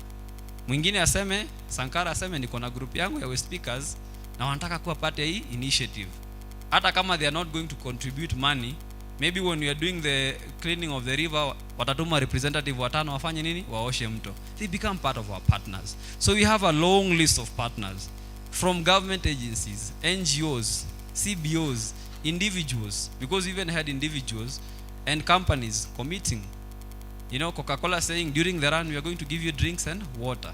Agency ingine inasema hapana, we are going to give you 10,000 seedlings. Like for those who've been following what we've been doing, we were giving away cypress trees that tulidonetiwa na Tana Earth. With about 10,000 of them, and the community came na waka collect hizo miti na saizi zimeisha. So all we are saying is it is a collaborating framework that we are actually working on, and you can be part of it, not just now but even in the future. Hakuna mtu amefungiwa akaambiwa hapana, Green Connect washafanya wacheni. Even Michael is here, he represents both human rights defenders na a CFA beneficiaries, sindio? So that is the kind of arrangement we want to have, so that it ceases from being us against them. Ikweni, we working together. Madam President hapa ako hapa. When we did the IDF, they committed to give us about 600 trees. But we did not collect those trees. I'm just saying, you donated trees to us. Right or wrong? So, all I'm saying is, if she has a different opinion, she'll share. All I'm saying is, this has been a collaborative work. And we don't want it to stop at that. We want to continue coming together. You guys saying, we want to be part of the program and tell us, this is a program we want to curate. This is how we want it to look like. As human rights defenders, we want to even adopt a space within the forest that we can be able to be carrying out our activities. That collaborative framework is open. I think, Sankara, you are aware of what we are actually doing. We are moving now from just planting trees to actually people adopting parts of the forest. So hata nyinyi HRDs mnaweza sema we want 2 acres of Ololo forest yenye tunaweza panda na kumaintain nini miti. So that is to say the collaborative framework is open, and it will continue to be so, because Ololo forest is your property of Green Connect, and it will never be the property of Green Connect. Green Connect is just an anchor program. Imekuja kusema we can look for resources tuweke kwa hii forest ili kila mtu asaidike. And just like I said, it is a very elaborate program, because by the end of maybe 5 years, we want to have injected about 250 million into this program. So all we are saying, we still need resources, both in kind, human capital, and even monetary value, so that you can come and be part of the people who are actually pushing this conversation agenda. So we don't want to own that effort. We want everybody that is around here to own that effort, including you. Sijui kama hiyo ni kueleweka, inaeleweka, ina miss mahali ama. We want also you guys to come. Sit with us, tell us this is what we want going forward, and this is the kind of support we want to give, and this is the kind of support we want you to give us around these forests. So I think, Moremi, you can just say something around the first public participation around the entire block, and then we'll get more questions also from the rest of the members. Simona, on the 2nd of March, that was created for persons with disability. The chair of the National Council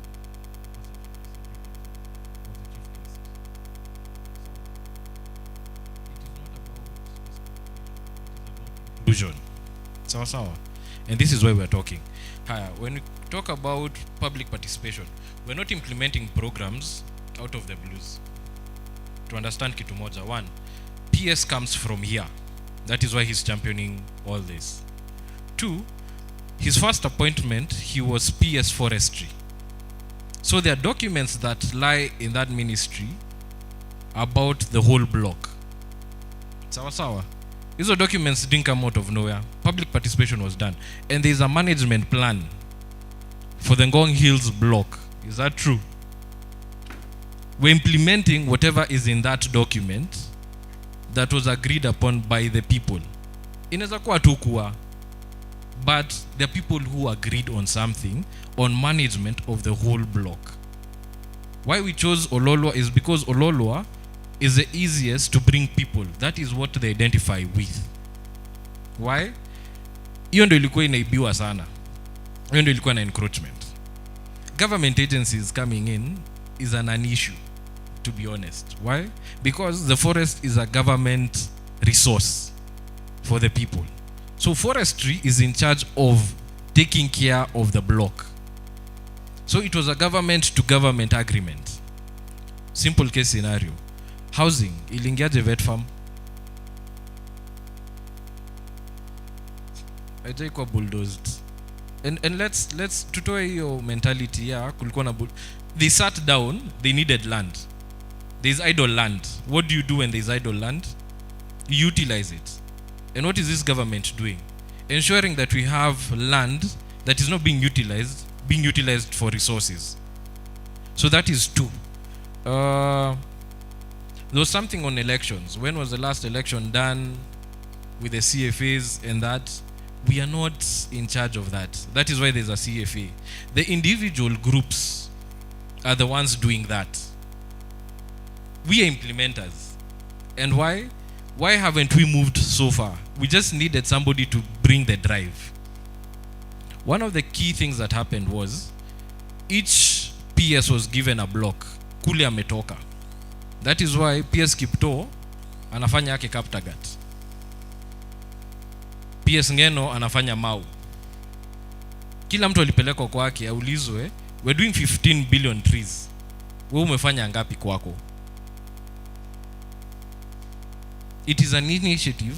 Vile wewe umesimama leo ukasema umekuja hapa to defend something is how he has been tasked to do something. Sawa sawa. That is a simple reason as to why he's championing this thing to happen. And just as Timothy has said, we are ready to sit down, get ideas. Sankara ulikuwa kwa ofisi. We're speakers. You presented something. Is it ongoing?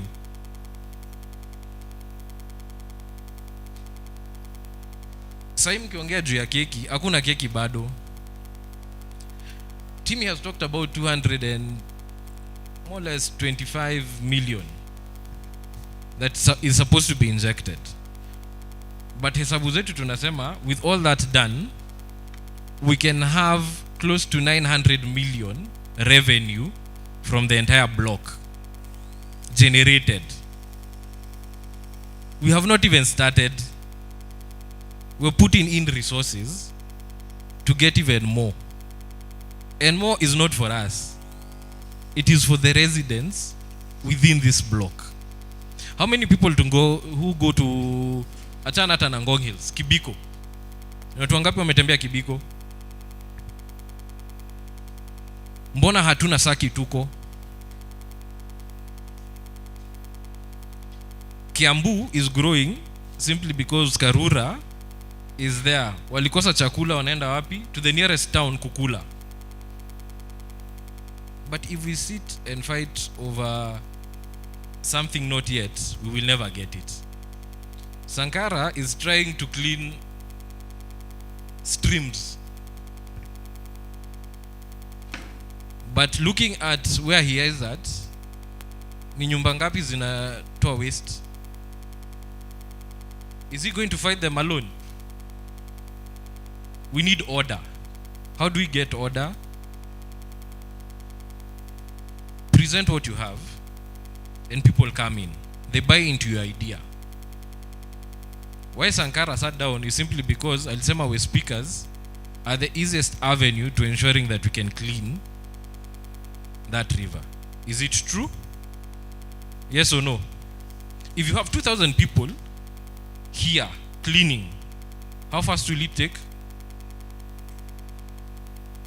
Economy, na ndio hata hiyo time niliofanyia hesabu, if the 2,000 people are each paid 5,000, how much is that? Hiyo ni pesa imeingia, haikuwa mse ndio atakuja kununua kwa duka yako, matunda zako.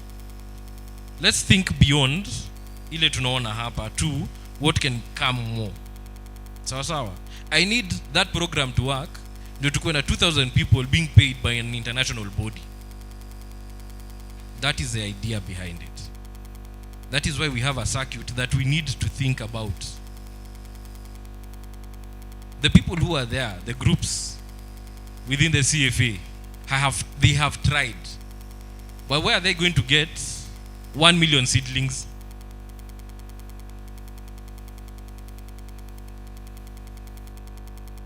Where?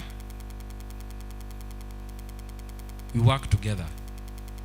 You had 600 trees.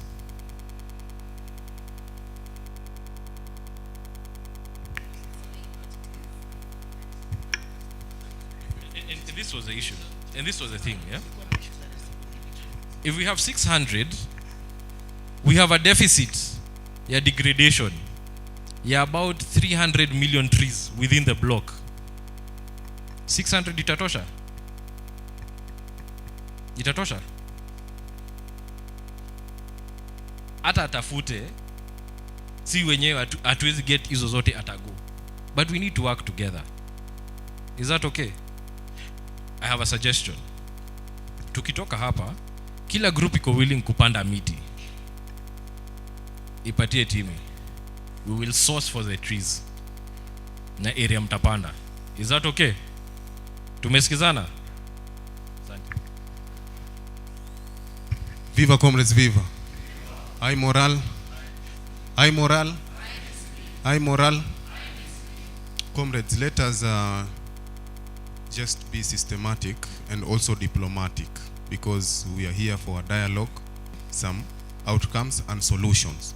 So also, when you are submitting, our principles also as a social justice working group is not just about lamenting and pointing problems. You must also present a possible solution.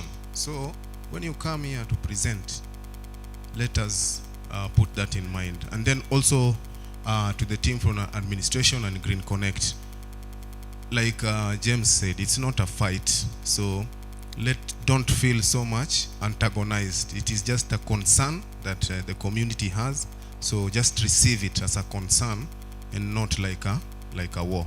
So at this time we have 3 other people that are supposed to speak. We've covered all the counties, all the wards, apart from Ngong. I will speak for Ngong, but later. Of course, Wangombe is also from Ngong, so we will say something. Munyiri, you have not yet. Come quickly, please, and just go direct to the point. And then, Madam President, you'll come and make your submissions after Munyiri. Viva comrades, viva. I'm Deko Juma. I convene for Munyiri. I'll be very straight to the point. Conservation of our natural resources is very important, and we've been doing that for years. But there is a very thin line between conservation and privatization of an ecosystem. The Ololua forest is being fenced. Being fenced from who? Is it the humans who are part of the ecosystem? Humans are consumers. I feel like kwanza umesema you have 3 pillars, education, economic empowerment and environment. I think your 4th pillar should be security, because hawezi kuja kufence forest bila community alafu unasema unaifence from these humans. Our humans ni part of the ecosystem, na kuna wenye wamekuwa wakitegemea lives zao kwa hiyo forest. Ukisema economic empowerment, of which majorly umeongelea economic empowerment, una empower institutions. So kuna hawa common Wanjiku and the Atieno's. Hao watasaidikaje? Hao wataingia, watasaidikaje ama watafixiwaje hapa? Kwa sasa Green Connect ni kama the big brother ama cartel.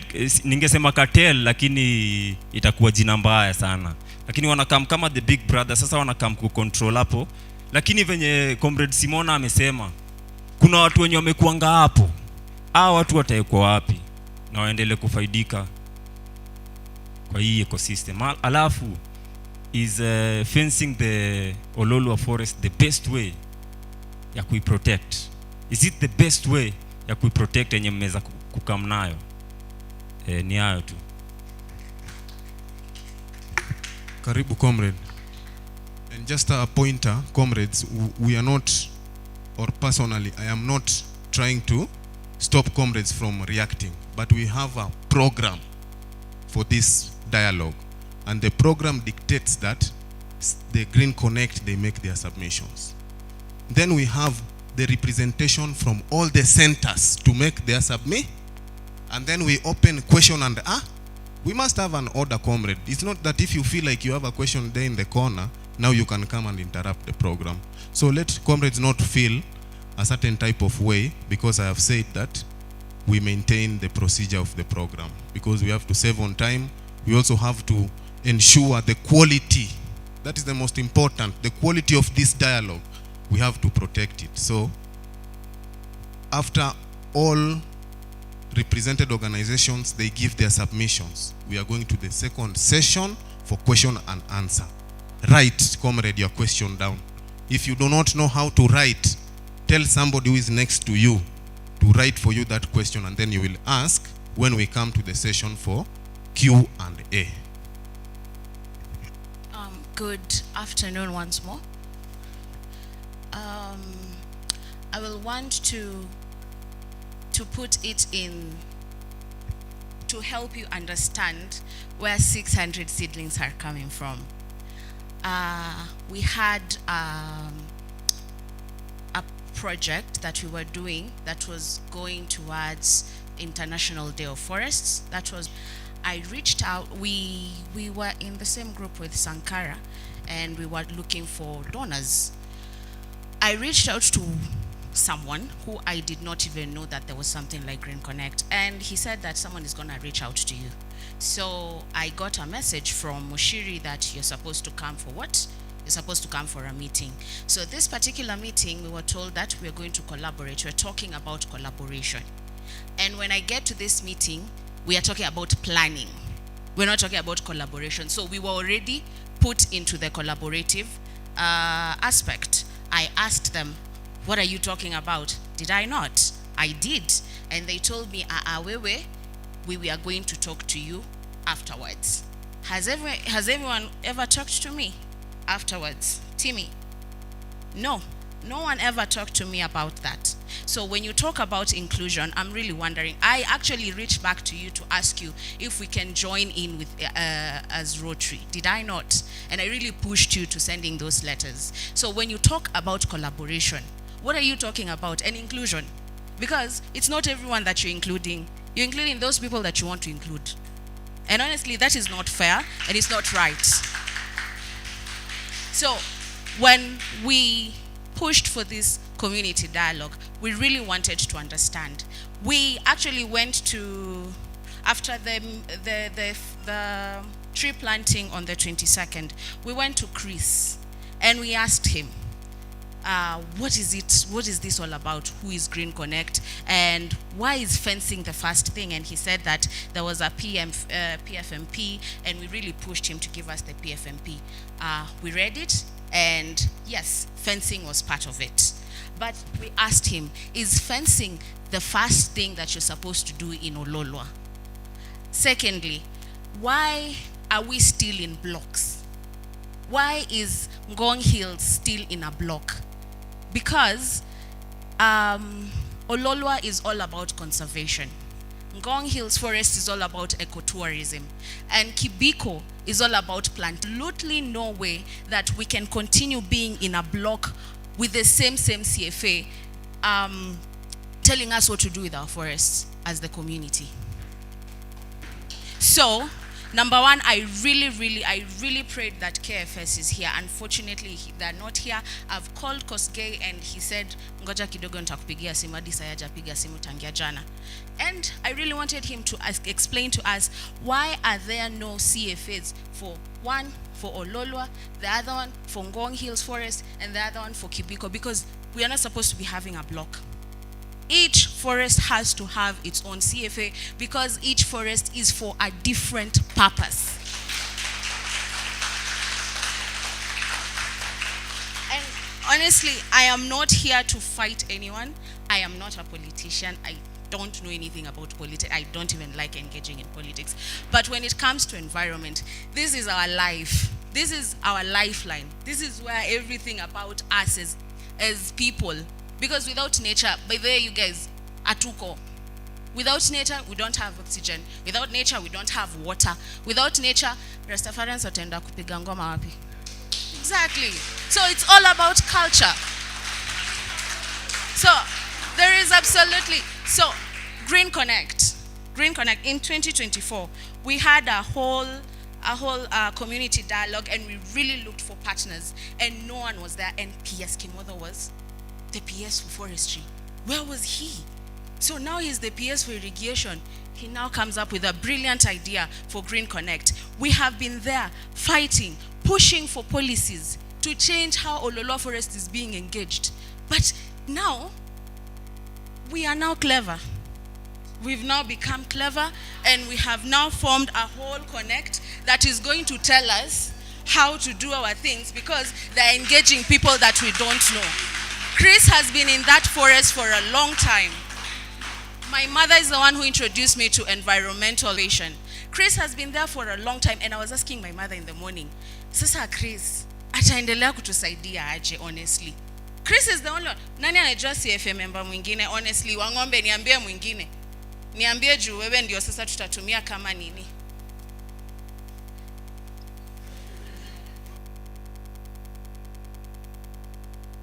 CFA ni moja. Okay. Sawa, pole, you'll have your time. So I'm sorry about that, but I'm just asking. I do not know any other CFA. I only know Chris. Okay, 3 of them, 3 more. I've never seen them. I talked to someone from the Gataka side. Her name is Florence Aoko. She told me the last time they had an election was, or not even an election, a meeting was 2 years ago. 2 years ago. Yeah, she has never been engaged, and she's the part of Eyako CFA side ya Gataka. Yes, so honestly, just watch it to my Lizzie. So honestly, I am angry. I am really angry about how all this is happening, and how you guys have decided to come here and tell us it's diplomatic, but you guys are not being diplomatic when you go out there. How many times have you told me, Munyiri, that I can join? How many times?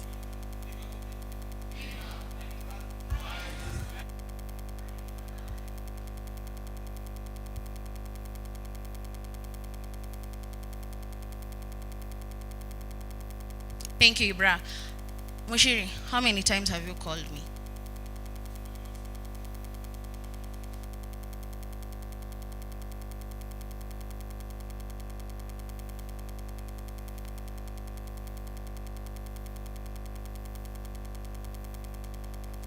Friday at around 4, and the PS was there with other teams, but you never came. I couldn't come because I have other I want things to to put it clear to you. Did we agree that we meet on that particular day? You told me we didn't agree. Yes, You I told me. You know, come. there is one thing about So telling I want us and to have agreeing. as you're still talking, I want us to have a way forward, because we may dwell in the past, and then at the end of the day tutakuwa na solution. It's okay. I would want I'm getting to my solutions. one of the things I wanted to put across as he continues.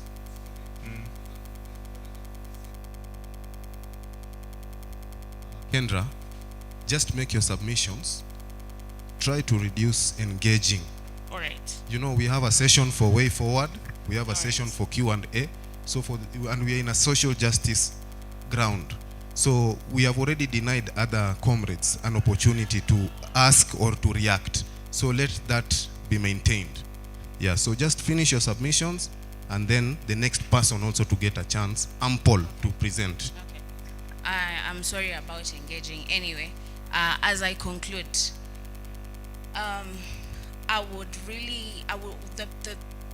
the question that I really have is, number one, I heard there was a lion. So how are you going to engage with human-wildlife conflict in that particular? Yeah, I heard there was a lion somewhere in Ololua. I don't know if it's true or it was man-made. So how are we going to combat human-wildlife conflict in Ololua, because now we are going to fence it? Secondly, how are we going to fence it? You've put so many things into perspective. There is a road. There are people who are living at the center of the forest. We don't know who they are. I don't know if they have title deeds. There are. I mean, when we went to plant trees in 2024, there were so many permanent houses inside the forest, and outside there is a forest, but inside there are people. So how are we going to deal with that? And thirdly, what is the implementation scope of fencing this forest? Is it going to be done in phases, or is it going to be done wholly, or is the road going to be removed, or how are we going to, what is the implementation plan? And also, what is the sustainability plan? I remember me and Michael went and asked PS Ngeno, what is the implementation plan and sustainability plan? Akatuambia, Kimotho. So where is Kimotho? I need to ask him, because me niliambiwa Kimotho is the sustainability and implementation plan. So now, sijui kama alikuwa na waruka ama I don't know what the plan was there. And lastly, I've forgotten it, but I will ask. Oh, sorry. I work for Nature Kenya, and Nature Kenya has been in that forest for a very long time, including the National Museum. You know, National Museum and Nature Kenya work hand in hand. So we've done a lot of research in that particular forest, and we've seen so many ninis come back, so many animals come back, monkeys and maybe the turaco bird too. So how, when you talk about revenue, are we even supposed to be talking about that revenue right now? Because we've already started talking about the revenue. And lastly, I've remembered how much money has been taken by Green Connect. How much have we given already to Green Connect until the run, and as you're following it up? How much money has Green Connect collected so that we can even start that fencing by, you said August, after the public participation. So how much money is there? And is there money that was given by the government, the 70 million, for this particular fencing? Because if there is money, there was 70 million, and you're still telling us to give money to build or to fence this thing, isn't that greenwashing? So are we pushing greenwashing at this point? Thank you. More power to women in conservation, more power. More power to Her Excellency, more power. Long live the Rotary, long live. So we are now, Timmy, I don't know if it would be okay for us to take one more so that you, okay. Thank you, Kendra. Just maybe for the purpose here, this conversation, the whole aspect of the tree, it wasn't supposed to be a street view as you put it. I just wanted to say, when we were having the IDF, we had some partners donate trees for us. It wasn't just appreciating your effort that you had donated trees that we didn't actually collect, just so that we didn't want to trivialize it. So I wanted just to have that, kwamba they had supported us with trees, for which we were appreciative, but we didn't manage to get trees. That reduces that a bit of something else. When we say about all of a sudden that people have been clever, I think that is the wrong direction of the conversation. Why? You are not the same person you were last year or this year. You are not in the same space you were a year ago or 2 years ago. You didn't have the same network you have right now as a president or Rotary like you had back in the day. So the entire conversation of all of a sudden people being clever is just about being intentional about something. For example, if you want to support human rights defenders today, you can be able to easily do that using the networks that you have at the Rotary that you didn't have maybe a year ago or 2 years ago. So when you talk about conservation right now, it's all about the PS being clever all of a sudden. Okay? It's about now that there is more intentionality around what you are doing, and there is more now force that we are actually at least applying to get partners to come support us in whatever initiative that we want to do.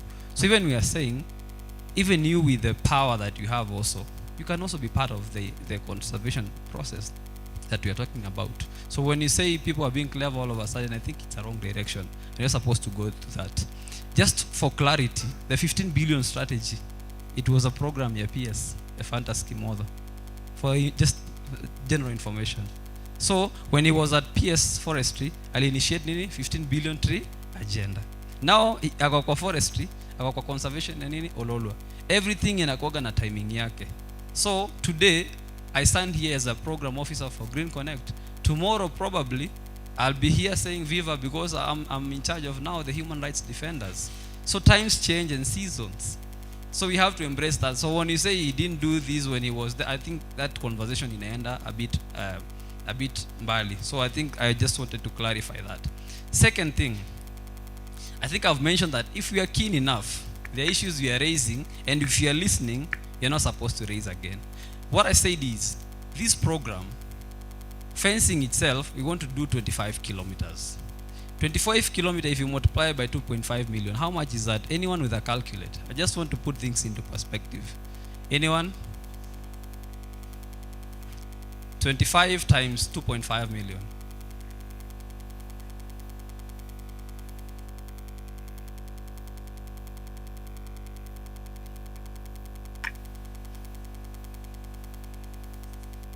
$62.5 million.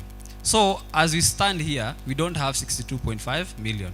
And that's why I said we have partners who have supported us. And that information we are going also to share along with when we are engaging with partners like you. We say, these are the initiatives we've been taking. This is how much we've been able to raise. And this is how much the deficit is. And I explained to someone, and he may mention hapa kwamba the entire program ndo tumalize tukuwe na mpaka vehicles za officers wana patrol hapo, tukuwe na recreation centers na nini na nini. It's a program that will cost us almost $250 million, which is about 250 million.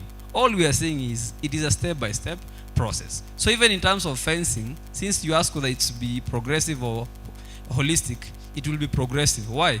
We are still redeeming pledges that have been by partners. Partner akisema nimefanya 1 kilometer, si tulangoja atupatie pesa ndo defense hiyo 1 kilometer. So as we receive money, that is how we are going to do the fencing. It has to be progressive.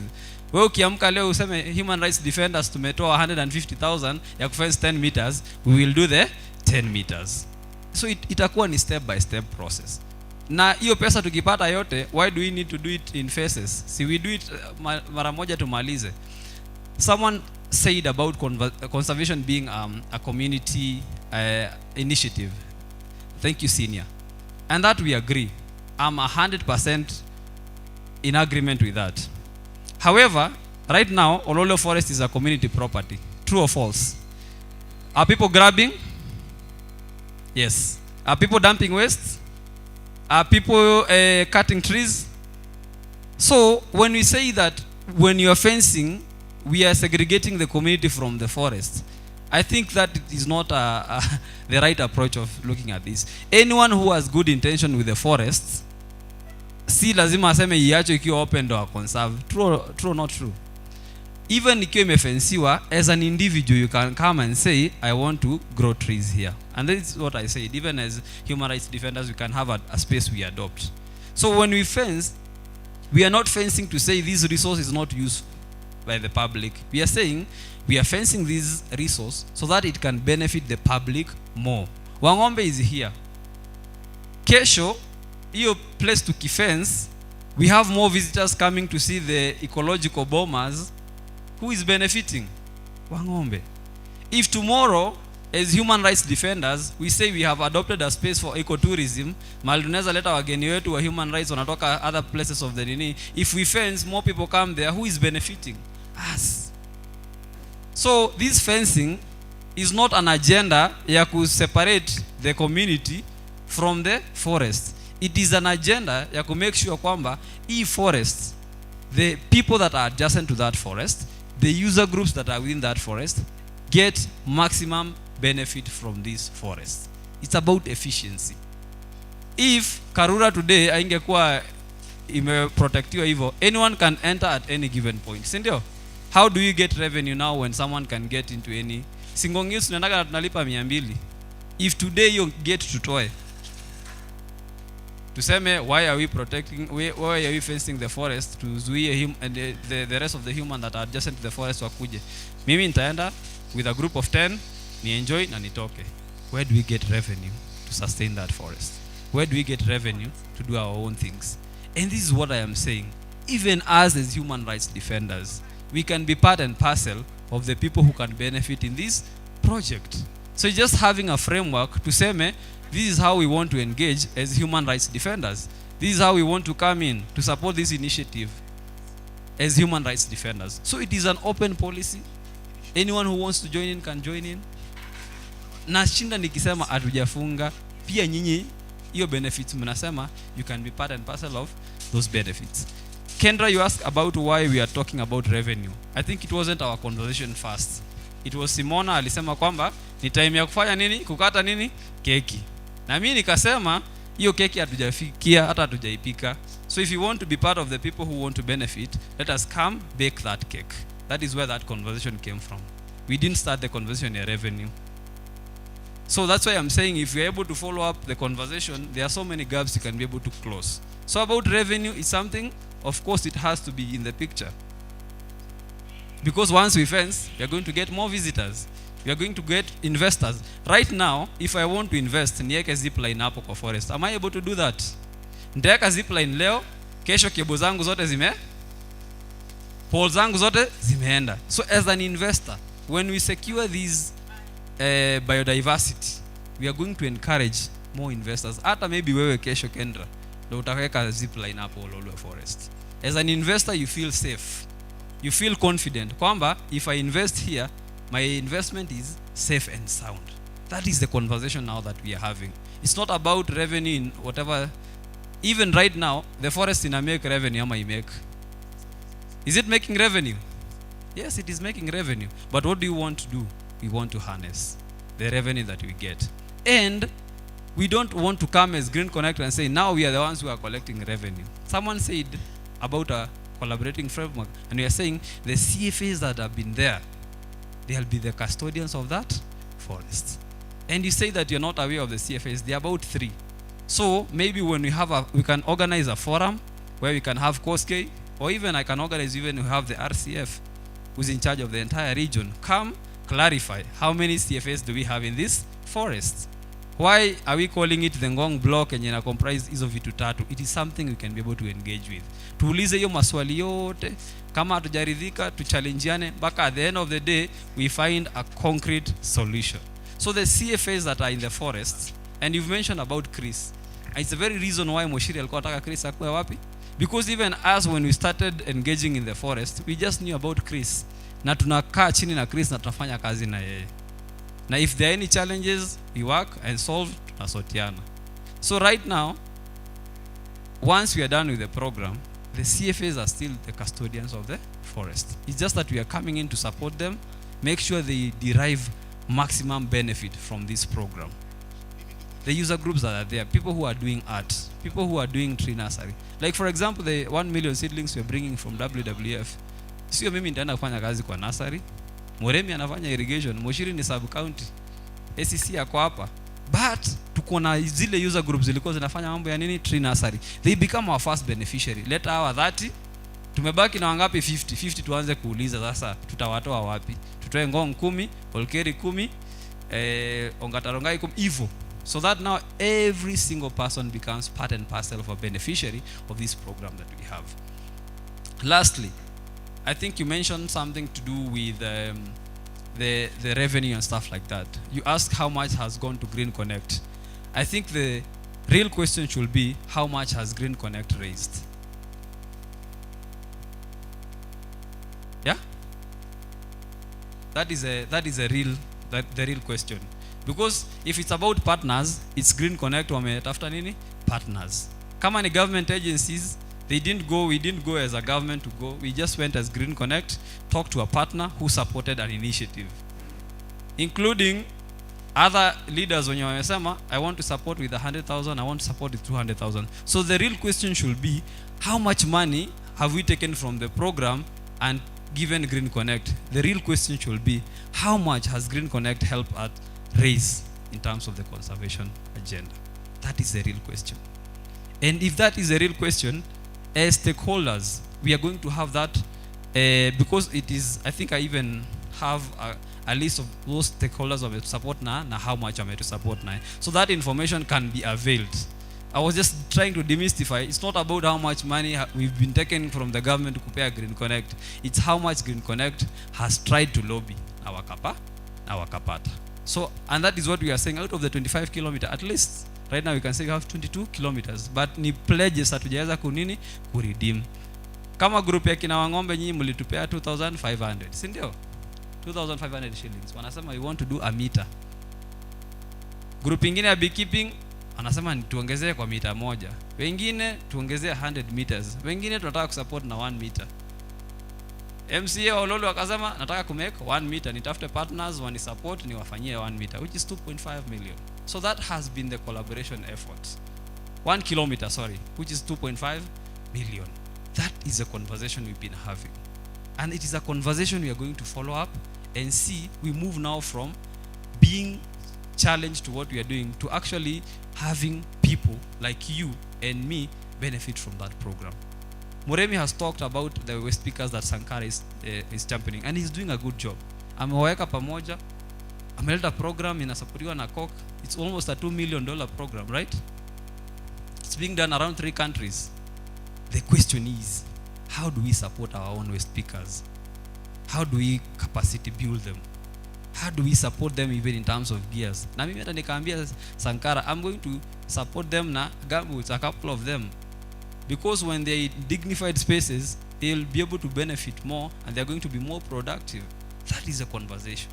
But if today, tuseme we speakers tuseme Olkeri waseme, sisi hatukuhusishwe hiyo kitu ifungwe. Ngong wanakosa na Olkeri wanafanya nini? Wanakosa. So the real question is, how do we want to engage going forward? How do we work together? And we've said, even you can be part and parcel of this program. The question you should be asking ourselves is, how do you want us to come in? Where are the gaps? And just like I said, pia nyinyi tunataka mtuambie ideas zenu. And Sankara has said it's not about just raising questions. It's about saying, mimi naona kwa maoni yangu, tukifanya A, B, C, D, tuta benefit more kwa hii program. Ama mi naona hii approach yenu it was a bit flawed, but if we can do A, B, C, D, it can be better. It's about accommodating ideas zenye tuko nazo hapa. Because we have so many brains hapa na ideas poa sana. Ninyi mtuambie aje, mi naona mkiweza kufanya hivi. Instead of kufanya hivi tufanye hivi. It's not about sasa nyinyi na sisi, it's all the conversation. And we don't want it to be that way. Nataka tukae chini pamoja. Tuketi chini tuzungumziane, mtuambie sisi tuko na hii idea. Unaona aje tukifanya aje? Ama sisi hatujafurahia kwa sababu ya hivi, tufanye aje? That's why I'm saying if it's about convening meetings zenye zina involve CFAs, we can do that. If it's about involving KFS, we can even go as high as a chief conservator, CCF, tukae na mkutano, RCF, you know, wenye wako hapa kina Kosgi, tukae chini tuelewane. Because we have a PFMP. And I don't know whether, Kendra, you've been able to share the PFMP with the rest of the members. It starts from a point of information. Share with these members. Wajue, iyo participatory forest management plan inasema aje. Who is a user group? How do I join a user group? What can be the limitation of me joining a user group? What can happen if I join a user group now I don't adhere to the rules and regulations that are adhered by the user group? Those are the points of info. So we empower ourselves with knowledge, and then from there we're able to say, tume-identify kuna gap hapa, mfanye hivi, na hapa tujiona kama mmeenda vizuri. Hii public participation tunafaa tufanye a different forest kando. Those are the conversations. Once we have those, I think then we can be able to. It is a constructive dialogue. We come, listen. And that is why I said I love the fact that Mike wako hapa. So I represent both entities. Anataka kuni challenge kama Green Connect, lakini yeye pia ni user group. So how can we be part of the user groups that we are there? What are the benefits that we can be able to derive? How do we connect Green Connect wenye nilikwambia through your program ya waste speakers? We are in the process of establishing a recycling center in Ngong. Na tukiweka recycling center in Ngong, hatuwezi toa watu Ololo na waleta Ngong wafanye kazi. Nitaambia Sankara wale speakers wako wapi nipatie 10. Wakuja wafanya kazi wapi? Hapa. Kesho to expand program niseme hapana tuende sasa Rongai, tutafute watu 10 wa Rongai. It is a progressive progress. Tukikuja mambo ya green energy, when we are lighting Ngong market, wewe unaenda kununua nyanya hapo na mimi the same way. It is a program that will benefit all of us. But if we decide to say sasa it's us versus them, then the program to cancel, tunabaki kwa giza. Tuanze kuchangana pesa ya kuweka mafuta kwa generator. Tuanze kuchangana nini? Mambo ya kuongea na KPLC. So let us continue engaging. And this is what I like. Mimi napenda kuchallengewa. That is why I take everything positively. So that once we challenge one another, I challenge Kendra, she challenges me, I challenge the other person, hivyo we can be able to forge a way forward. Pole pole na tupate njia. So that is the conversation. So about fencing, we don't want to separate to segregate. Hapana, we want just to have it a proper way through which naweza participate kwa conservation. And I appreciate kwamba there is a fence that says I cannot come and dump. I cannot come and ni mwage takataka hapo. Siwezi kuja nikate miti. Because we've invested even a lot of resources. We've lost people kwa hiyo forest because kuna kware na kuna maji, watoto wanaenda kucheza wana. So those are the issues as a community. If probably you've not lost a baby from drowning, you might not appreciate fencing. Inakaa ni kama it's a wild concept park. If, sorry to say, you are a lady and probably you've never had an incident of someone you know being raped in the forest, you might not understand. If you've never woken up to jog in the morning, you are attacked by thugs, you cannot understand the concept of forest. So we see things in a bigger way. Tukae chini na tuseme nyinyi mkuje pia, kujeni. I want to encourage you to come, share those ideas with us. I can even organize a meeting with the peers. Si ndio Munyiri? Akuje tukae na similar convening kama hapa, tumchallenge, atuchallenge, tumkosoe, and then at the end of the day tupate nini? Solution. Because we don't want people seated at sisi tumesit at a pedestal. We are looking at the rest of the people like sasa nyinyi tunawaambia kile mtafa. That is why I decided to be part of this conversation. Nikuje tusikizane. So that kesho mtu asema, timi tulimuitaga akasema, I want us to understand one another, tukosoane, tuelewane, at the end of the day we find a solution. So we keep engaging. Na sisi tunataka hiyo challenge. So we keep engaging so that at least tusaidiane. Mimi nataka kuiona ile time tukianza program maybe ya green energy, tuko na human rights defender moja ndo technical director kwa hiyo program. Tukianza program ya tree nursing, tree nursery naweza ona watu wawili najua wa human rights defenders. Ni human rights defenders but wanafanya kazi pia kwa tree nursery. They are getting also revenue. That is a conversation. That is a conversation. Nikikaa hivi nijue kwamba tulikuwa na human rights defenders wenye walikuwa wanapatikana every training because maybe hawana place ingine, wana miss trainings zingine. Kwa nini? They engage with work. That is a conversation we want us to do. And once we do that, we are going to forge a way forward pamoja, tufanye kazi na tutapata a solution. Because we are here to challenge one another and get a solution.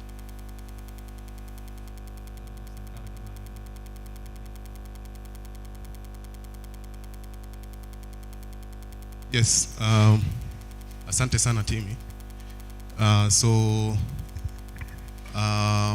I think we are going to now get the submissions from Olkeri. You've not spoken. Which other word? Olkeri.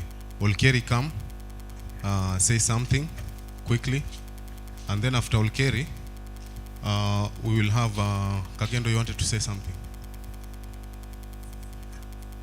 Don't worry, that is in order. ACC, naona pia unatetewa na watetezi. I hope pia wewe waga unatetea watetezi vile wanakutetea. So Kagendo, don't be worried. ACC ako very much in the program. So welcome Olkeri. After Olkeri, please briefly, you've heard what Timmy has said. Let us not repeat what has been submitted, and then we'll have the network, and then Kiongozi, I'll speak before the network, and then we finish. Nitawasalimia tena, habari ya mchana. Niite Nyafu, lakini jina ya kitambulisho ni Nyabuto Ndari. Swali yangu ni rahisi. Unajua tukiwa hapa mbele ama tukiwa kwa suti, hatuonangi venye tunaongeaga, tutaandika maboy kazi wale wa hiyo street. Hatufuatiliagi tujue kama ni ukweli wameandikwa. Shida na kuanga ni moja, si ulevi. tutakuja tupea ama job ama boy kazi. Leo ni Wednesday. Wase casuals. La jana labda alilala njaa. Ukilalisha mshahara wake ati anachukua Monday from Wednesday. Yule kijana hawezi amkia kazi kesho. Solution ni rahisi, public participation. Itaoma boy jobless, waambie kuna hii kazi, tutalipa hivi, tutafanya hivi. Hakuna vinye utatoa kijana Ronga akuje kusimamia vijana Ngong na andike vijana wa Ngong. Vijana wa Ronga ndio watapata kila project mingi including hiyo irrigation, hiyo boholi ilichimbwa Rapmoi. Sasa walikuwa wanapiga pale shughuli si vijana wa Ngoroi. Unaona, so tukiongea daily tutapea vijana wa mtaa job. Atufanyagi. Mimi sitarudi kwa hizo wanaongea public participation. At the end of the defense itawekwa. Itakuwa for good. Kuna wale watu wanani makosa but wale watapiga shughuli kwa hiyo 25 kilometers. Watatoka wapi? Tutafanyaje tukueshua ama boys in West Street yetu. At the end of the day kutoka kijana Ronga anataka job lakini ule wapo mtaa anatoa job wapi? Hizi pewa job Ronga. Focus na hiyo kidogo tutaanza kumake movement.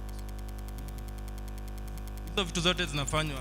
Matasiani ball imechimbwa iko tu hapo bado haijaanza functioning. Rapmoi ball ilichimbwa kulikuwa na ball nyingine wanasema ilikuwa Rapmoi. Pia public participation tungesema si ile shule kama ya Ronga yenye haina ball. Hii inachimbwa Rapmoi pelekwe Joali.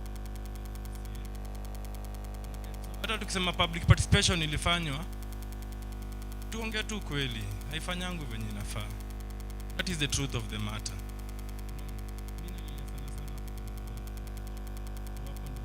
Sana. Focus on how acha tujue venye tutageta maboy wapate job.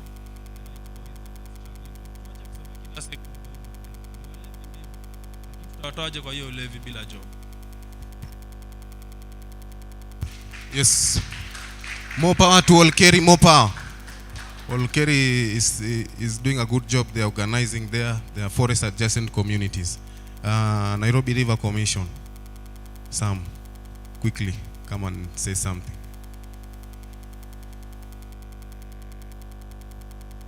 Good afternoon. I just have one simple question. I want to talk about Nairobi Rivers. As a zone coordinator, I think Sankara, you are well engaging with him. I want to talk on behalf of my network called Climate Awareness Defenders. In the recent past, we've been doing activities, cleanups, conservation within Ololua Forest. And these activities have not been doing alone. We've been doing with friends, other climate activists like me, and they are very concerned about the projects that are planned to be ongoing in the forest. Their main concern is, are we fencing the forest purely for conservation of the forest or for doing the projects, like for example, the ones who've mentioned the Green Connect are planning to do. So even yesterday we had an online meeting discussing about the issue. So if I could get this answer back, itakuwa poa sana, so that they know, because they've been part of the efforts in the forest, even creating awareness in social media. Our organization is very much active on social media. Hata ile time ikigrabiwa mara ya kwanza watu wakipiga kelele. So we've been part of this process. We've been having other climate activists within the region who are very much concerned that, are you guys fencing purely for conservation or restoration, or you are fencing it so that you can hide the projects you want to do in the forest? Otherwise, on the Nairobi Rivers and the zone coordination, as one of the zone coordinators, will be following for the conversation with Sankara, so that when you are ready to engage for the river cleanup, we will be part of it. And maybe the Kina Wangombe have not told you, this group here, the Ngong Ecological Center, we've been part of the team when you might find a cleanup hapo. I don't think if there's another team. So as much we'll be even involving the waste pickers and any other stakeholders during the cleanups, this team should also be part of it, because they know the interior and the parts of it. Thank you. He's referring to the Ecological Justice Network. Sefu will talk about it. Yeah, so we are jumping onto this other side. But before we jump into that side, I would like also to give my submissions on behalf of the community from Ngong, because we also are beneficiaries of that forest. And there are also many youth community organizations, including our center, Ngong Social Justice Center, our Kenya Forest Club, that has been actively working in the forest. So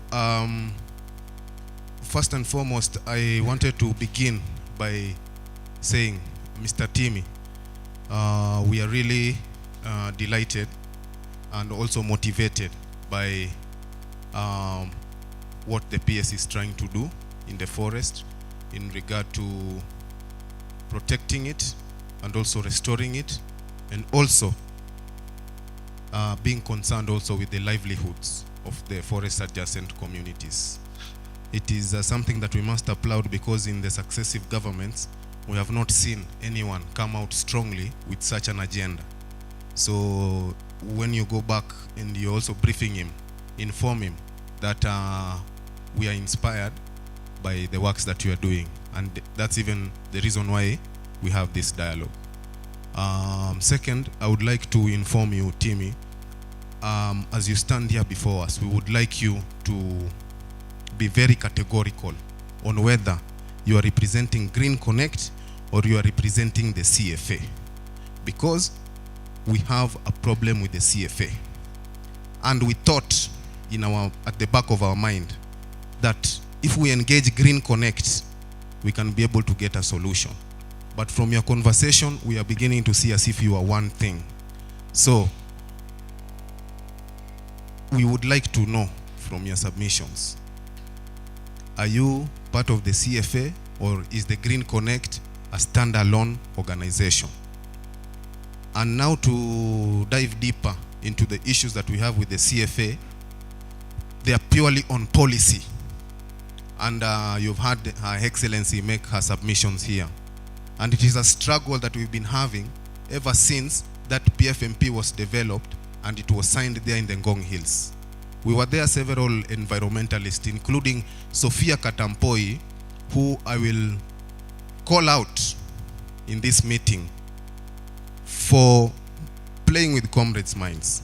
Because Sophia Katampoi was in this meeting yesterday, and she knew that we have a dialogue to discuss about the fencing of Ololwa Forest. And she's a leader in the conservation space, and she's also a community leader whom we supported in 2017. But she sat here in this forum and she just akapima makomrade hivi, yet she knew today there is a meeting in the forest for electing the CFA. That's the problem that we have with that CFA. It is a kind of a puppet CFA that has gatekeepers who cannot allow any other person to be part and parcel of that community association. You know, comrades, the CFA is enshrined in the Constitution, in the Environment Act, you know, but the CFA has become a private entity that is being controlled by a few people. I think you've heard their names and you know their faces. So when you come here, Mr. Timmy, to represent Green Connect, we would like to have that line, speak for Green Connect, and let the CFA come here and speak for themselves. The CFA, it was established there, I think, around 2013, 15, if I'm not wrong. And the CFA, we have seen the challenges that has been all over the country, because my organization, the Kenya Forest Club, it works in all forests gazetted in this country, from Arabuko to all the way to Kakamega. And these are the challenges we've been having with the CFA, gatekeeping. I'm very happy that you've mentioned that you are able to push for a sitting even with the CCF and the RCF. You know, the CCF, former Julius Kamau, he sent the deputy CCF, right now she's called Beatrice Mbula. She was the person who came to launch the Kenya Forest Club at the Ngong Township. Most of us were present, you know. And our prayer and our cry to her is still the same prayer that is being advanced by forest adjacent communities, is that the CFA has been turned into few people property who you are only allowed access and membership based on who you know or who can allow you. You're talking of Kara Waithaka in the environment, in the Education and Research Committee. I'm an elected member by the community, Education and Research Committee. I was elected by residents of Olkeri Ward in an annual general meeting whereby all forest adjacent communities meet to elect representation to go and form a CFA. Now, we are here in a meeting, a dialogue to talk about Ololua Forest. No, if Green Connect can help us solve this issue of gatekeeping in the CFA, if Green Connect can come in to support us to push the policies, because like you've been told, this forest cover, it has been mapped out, not now. And the main purpose of Ololua Forest is to be maintained as a heritage the way it is. It is one of the few forests that still has a numerous amount of indigenous trees. And we conducted that research with the National Museums of Kenya when we mapped out indigenous tree species like the sticknose, which is facing extinction, you know. And some of these concerns, we are the same environmentalists that raise this to people like JICA and other organizations, telling them that, hey, look, in our community forest, there is a tree species that is highly endangered. And if we do not do something about it, if we don't come together to raise resources to protect this tree, the sticknose, we will lose it, you see. But now, in an integral meeting that involves setting the agenda and even choosing the leadership, you cannot be called. But for the works, we are always there. I think that's the main cry that these comrades have. In the main works, we are the faces that are seen. We have had an existing partnership with the Pan-African Climate Justice Alliance and with the Natural Justice. And we have consistently done river cleanups every year on the World Cleanup Day for the rivers in Ololua, under the leadership of Ololua and the network.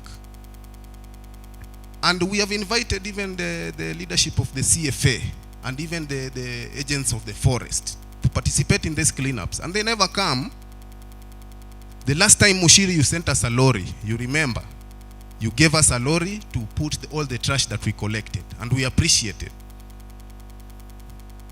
The SEC, he came for our cleanup. Pigiani makofi. Yeah. So, our works is on record. Hatujifanyi ati juu keki tumesikia keki imetokea ati sasa pia si tumetokea ati tukatiwe azi. We have been there, we have been working, we have a track record of people who have been contributing to the conservation, to the protection, and to the restoration of this forest cover. So, right now, personally, I would like to request the comrades to rally behind me so that we can together call that election that is happening there null and void. You know why I'm saying so, Mr. Byron Moremi? I'm a member of that thing that is going on there. Wangombe is a member. Wangombe is a member. We'll give him a chance to react. If he got a notification, we also have other members here. They will tell us if they got a notification. The order of the AGM, not special to the CFA only, but it's a common knowledge that in calling for a meeting, especially for an annual general meeting, there is a set date that is consistent, that you cannot change for AGM. This is an association under the Constitution of Kenya. We know the order. AGM has only one date in an year. You cannot change it without a special AGM. Without an SAGM, you cannot change the date. Last year, we had a meeting in the AGM where all communities in August. This one has been arranged for a particular intention. It is not a genuine election for the CFA. It has an intention behind it.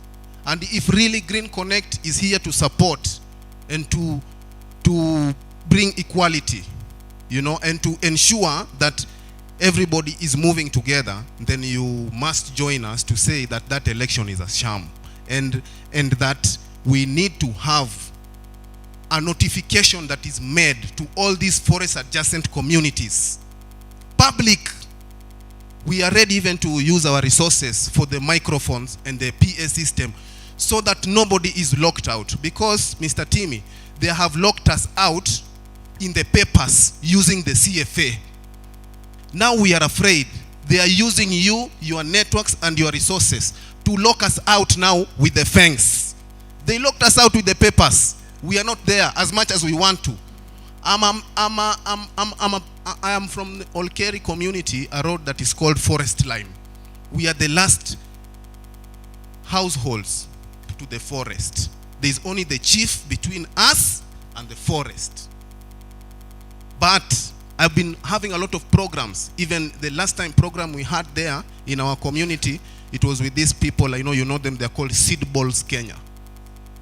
You know, and they came and they're conducting some research on some invasive species and they're working with some women there. But you can see now we are here. We are having a community dialogue. They are calling it parallel. They are having there, they are meeting. None of us has a notification. The few who have a notification, they know who sent them.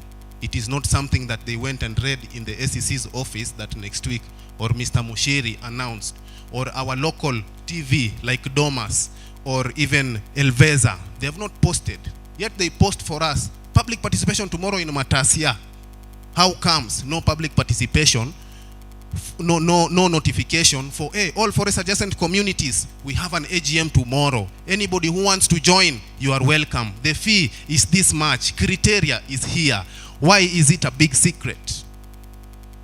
Yet, this very same CFAs are beginning to introduce programs that are not supposed to be introduced in a conservation space like Ololwa Forest. That is a heritage that needs to be protected and not to be touched. Mr. Timmy, this team here, with the support of Amnesty International, they were able to organize for a protest when a masonry wall was being put in the Ololwa Forest. That masonry wall, it was put for long, almost 1 month when it was being constructed. The CFA was present there, Mr. Chris Moredi and the team. They were monitoring the way the wall was coming up.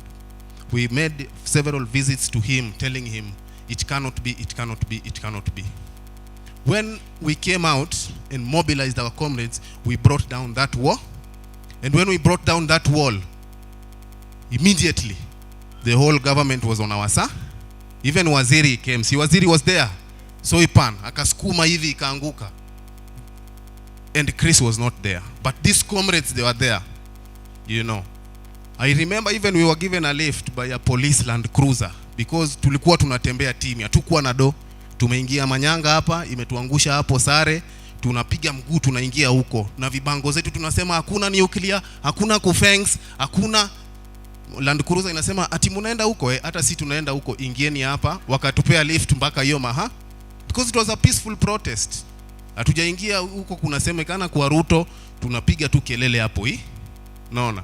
So personally, I'm also taking this opportunity to express my disappointment with our leader here and my friend Mr. Samuel Munyiri, who is our administrator. Because in the planning of this dialogue, we distributed roles and we said, Sankara, Ibrahim, and the social justice, can you rally the community around? All those who have their concerns and the problems, rally them so that we meet on a particular date.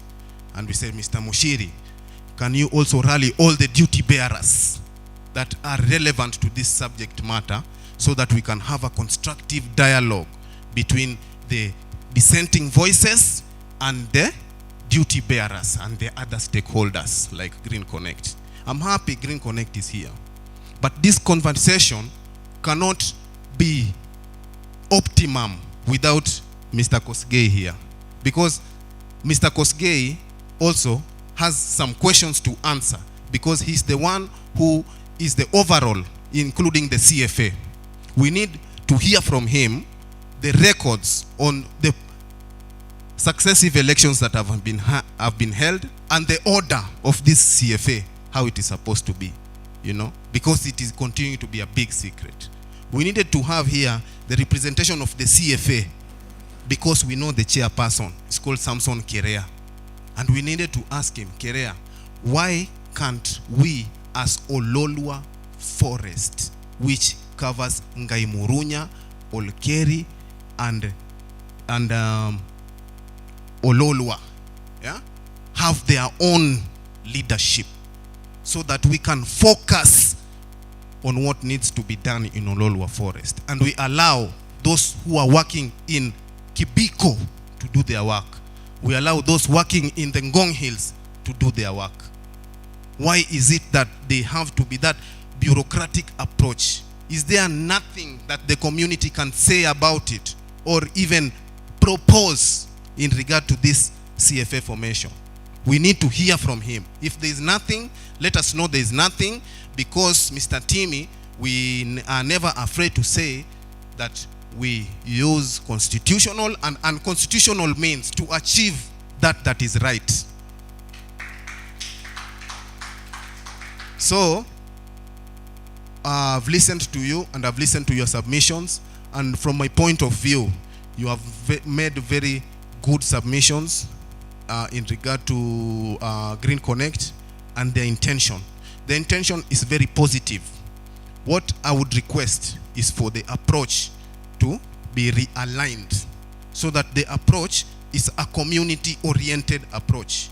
Right now, what we feel, and we've been having very many back and forth, and even a lot of these conversations with the comrades about this matter, and there is a feeling that it is either the Green Connect has the CFA in the pocket, or vice versa, So there needs to be clarity in this. If the CFA has a problem, we would request for the Green Connect first to take a pause and allow us as community to solve our issues with the CFA before they come in,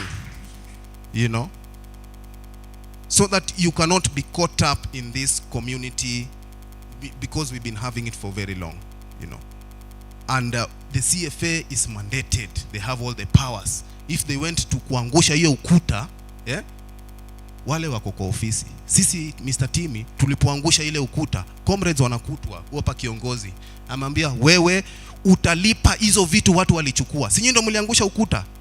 Pika kuja pale ikabeba mawe, mchanga na kokoto.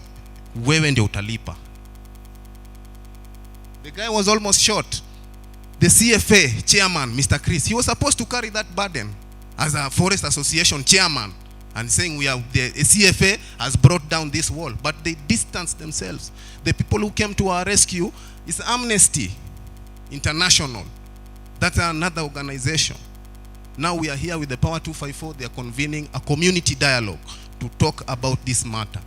But the people who should have been here to listen, look at their chairs. They are not coming. So is it really, this is a genuine conversation on conservation? Like it has been mentioned, human rights, or rather environment rights are, yeah, you cannot have an ecosystem without an environment that can be able to support life. That's why amidst our busy works, somebody can be able to set aside, okay, you have said Wednesday, the whole day, clean up, people to buy gumboot and the protective gear, and we contribute like 1,000 for water, and okay, so we are doing that, because if we don't do that, we have nowhere to stay. But now the conversation has come for fencing. Money is being fundraised somewhere. Those rooms we cannot enter. Now those rooms we cannot enter. The papers, they refused us. Then the fence is coming. After the fence is put, definitely they will say, this is the gate. When you come to this gate like this, Timmy, are you sure it will be like just the other time without the gate? When I come in like Sankara, I'm just going through the gate like that. Even me myself, in my own consciousness, it cannot allow me to do like that. There was no fence here. I used to go in. Hey, we go, take pictures. Now I've come. There's a fence here. If I am a civilized fellow, I cannot pretend to pass here as if there was no fence last week. You know, I'll come and say, there's a fence here and this looks like a gate. I expect somebody immediately to be there to be at even inquiring, so who are you? Or, you know. So those conversations are the most crucial and integral conversations that we need to have even before mentioning anything like a fence. Bring the community together. You say, the PS has an interest. The interest of the PS is to support livelihoods of forest adjacent communities. Number one, priority. Fencing is not our priority. We cannot eat the fence. You see that fence when you put it there, and there's another young man there who does not have a house, and he has seen very beautiful posts. I'm telling you, even if it is electric, it will not even last a week. They will be stolen, they will be split, they will be repainted, and they will be used. Just as it has been happening in the Ngong Hills. Just like it has been happening in the Ngong Hills. The big multinationals, they come, they put the fence. They say, oh, we are here, we are planting 10,000 trees. After 3 months, you will not even find even a barbed wire there, because they are not focused and they are not prioritizing on the livelihoods of the people. Now we are having conversations regarding the suspension of the financed locally led climate action by the World Bank. This is a fund that was creating an impact to the forest adjacent communities in Ngong, in Rongai, in Ololwa, and we have existing committees that have been formed politically, not from work-oriented nomination. No, this guy was, he was for Munyiri, put him there. This guy was for this other guy. Award them, award them, award them. I don't know how this young man, Solomon, he was able to land in that chairmanship for Rongai. I don't know if it was a political reward or it was from merit. It was from merit. Long live Solomon, long live. Long live Solo, long live. So Byron, I think emotions might be high, people might be angered, people might be offended, and most offended by the fact that we have planned a dialogue 2 weeks ago, and then on the day that we are having a dialogue, the night before, you meet now, or the CFA is having an election. That is not fair. At all, that is not fair. And now, we would like to say that since we have already seen the approach that they are bringing on the table to deal with this matter and the dissenting voices, we also have another approach. And that is the approach that we are seeing. It will now starting to put the PS in an awkward position, because we know the intention of the PS. Ni kijana wa mtaa pale Olkeri, nani ajui, ni investor wa area hiyo msitu, tunajua anaitaka kwa nini. Inaweza save biashara zake. He's in the real estate. He needs to sink carbon. He needs to plant trees. That is his vision, we know. But the people clinging on him, is that really their vision? If you want to know that is not their vision, look 2, 3, 4, 5 years back, since the formation of the CFA, and then explain to the community how they have been involved. We are now talking about the community gaining from the fencing and the introduction of these programs. We are talking of the community standing a chance to gain. But Chris has been gaining ever since the license came out for the ecotourism. Hasn't he been gaining? He has. Let us speak facts. And the people that surround him, Kara and the others, they gain. They charge their entry fee. Even me, when I go there with the rastas to pray. To pray. Imagine, Byron, we have to pay 100 bob to pray to our God, because us, we do not pray in the buildings like this. We have our principles and our way of doing this. We believe that our prayer, it needs to be in the nature, so that we are one with the Almighty. My only understanding of God is through his creation. Another person, he has a picture in the house. They have put thorns here. That one is, you see?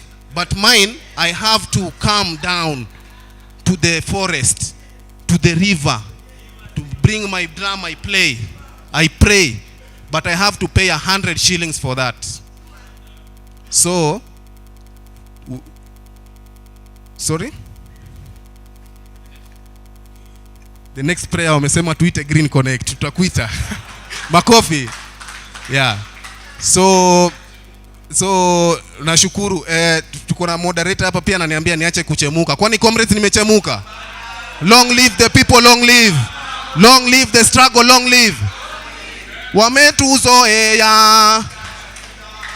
Wametuzoea.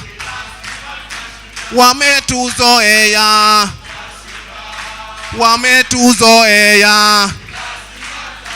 Wapende wasipende. Wapende wasipende. Viva comrades, viva. Hiyo election inafanyika huko ni null and void. Tunataka kusikia Timi Tana na tunataka kusikia Byron Moremi. Watuambie kama wana support hiyo ukora inaendelea huko. Watoke tu hapa watuambie. Sisi hatutaki noma, tuambie tu Sankara, sisi tunasupport hiyo ukora. Na fanyeni vile mtafaa. Si kwa nuclear wametuambia tufanye vile tutafanya. Sisi tuko na national campaign ya kuabolish nuclear. Siaya, Kilifi na Ngong. Tutafanya vile tutafanya. Kwa hivyo comrades, at this moment I want to take this opportunity to invite the leadership of the Kajiado Ecological Justice Network to say something. Hii imeshikana Timi. Sasa hii protocol imeshikana sasa. Ikiisha sasa ndio mtarudi. More power to the people, more power. Long live the struggle, long live. Forward with ecological justice, forward. Abash land grabbers, abash. Abash bureaucracy, abash. Abash CFA, abash. Down with CFA, down. Welcome Kiongozi Sefu.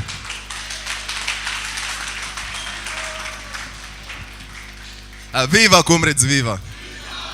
One thing before I start, tuliacha kusema more power to the people. We say all power. Ama mnaachia nani? Ukisema more ina mean kuna yenye umewaachia kidogo, si ndio? All power to the people, all power. All power to the women, all power. All power to the community adjacent, forest adjacent community, all power. I really wanted to talk about that CFA issue, but I'm glad Sankara ameiongelelea conclusively and concretely. And we know now where we lie. And we know, yani mstari ishachorwa. Viva comrades, viva. One of the things that we had during our meeting, the Kajiado Ecological Justice Network, was on the issue number 1 of public participation. And this one I bring it as an advice because we were told to focus on solutions. If you do public participation after you have already decided everything, the people who you are calling to give for that public participation, they normally feel insulted. They normally feel degraded because they feel we are just here to rubber stamp. So public participation ni hii yenye iko hapa, hii yenye energy iko hivi. This is how a public participation should be. We shouldn't, it's not diplomatic. Inafaa ikuwe hivi, inafaa ikuwe moto, but of course we respect each other and the end goal ni to come up with solutions. So in the issue of public participation, please make sure you look at that issue here. Don't make us feel like we are coming to rubber stamp kitu yenye ishafanywa. Tuingize, let us be part of the whole process from the beginning, kila step. Let us feel like we are part of it. And then second was on the issue that imeshinda ikiongelelewa, on the groups that were there in the forest. How do we make sure that there is no bureaucracy preventing these youth groups from accessing this CFA in terms of the bourgeois legalities? Tuzitanga bourgeois legalities because we feel they are alienating us. Or rather, the requirements to join the CFA. How do we make sure that groups za vijana ambazo hawezi access all of this legal knowledge and all of this organizational structures na vitu kama hizo, but they've been doing all of the work organically. You know, you can do work organically. Still must kuwa tulienda shule. You can be an expert in a subject without even studying for that subject. Someone like Okia Mtata, Many people think he's a lawyer, but he has never entered any law school, but we're always seeing him running to court. So it's the same with the groups za vijana huko kwa community. How do we make sure we don't lock them out of the CFA and what comes after the fencing? How do we make sure hatujawaekea very tough requirements, legal requirements, zenye zita end up kuwazuia na kuwa alienate. So that issue of bureaucracy needs to be looked at very deeply. And then ya mwisho was on the issue ya what post fencing looks like. We really need to be careful that this conservation will not be turned into privatization. We really need to draw the line between the two. When we say, for example, we are calling investors to come and do certain economic activities that will generate revenue for Ololua, we must ask ourselves, Simona, are you able to afford to put a zip line over there?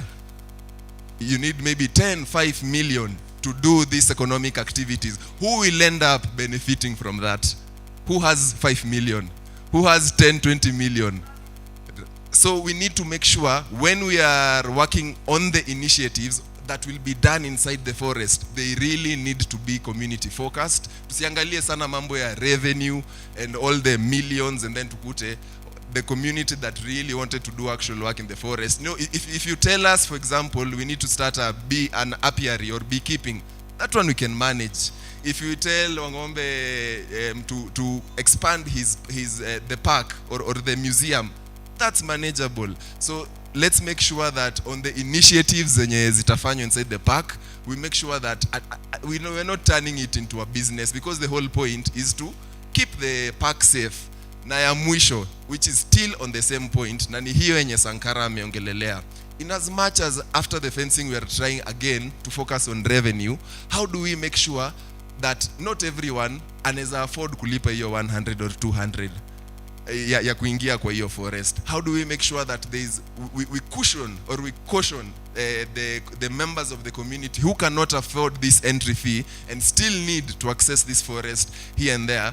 How do we make sure that for them we don't keep telling them anytime you come to the forest you need to pay 100 shillings? Because if we do that again, tunaona tumeleta hiyo issue ya privatization tena. So we really need to make sure that we make it safe for people who cannot afford to pay this. So that is equal to private. There's a way this fencing also in a katana privatization. So post fencing, we really need to discuss that issue here, access. Because as hiyo ndo issue inatokelezea sana, that if you fence, if fencing tumearrive kwa hii issue ya fencing juu ya shida fulani, and they're very pertinent issue like the kunyongwa and what not and the gender violence, and it's okay. But now post fencing, how now do we again come sit down and say if fencing pia ime disadvantage wengine, now how do we include our wenye wamekuwa disadvantaged so that they now don't feel that now this has become a private business? Thanks. Viva comrades, viva. At this moment, now we are going to invite the leadership of the Social Justice Centers Working Group, Kajiado chapter, and also the convener for Lepolos Social Justice Center that primarily works to defend community rights in Ololua. More power to Ibrahim, more power. Long live social justice, long live. Social justice mbele, mbele, mbele, social justice mbele. Na magrabas chini. Na magrabas chini, chini, chini. Na wauaji pole. Viva comrades, viva. Viva comrades, viva. More power to the people, more power. All power to the people, all power. So I think all has been said, and I do not also want to complain. But one thing I've realized is, for me, I'd say that I'd request the team that is here to kindly, kwa sababu tumefika kwa question and answers. One, you answer questions directly, because I feel like we ask a question, you explain what you have what you had planned to do for the forest. And another concern that I feel like we are not putting in more consideration in ni hapo kwa, yes, we are fencing the forest, we are planning all these economic activities in the forest, but we are forgetting that we also have other communities in our around within the Ololua forest that haiwezi or don't have the capacity or the resources to access if after this fencing, because they will kutakuwa na charges, si ndio? Now we have other communities that maybe they might not have that capacity ya access that forest because of all the economic activities zenye zimewekwa pale, zitakuwa they need to be monetary activities zenye ziko pale hivyo. So I feel like we are closing out this other. We also have people wenye wanaendanga kulisha huko kwa hizo forest. So do they have to pay for them to come and feed their animals in the forest? Yeah?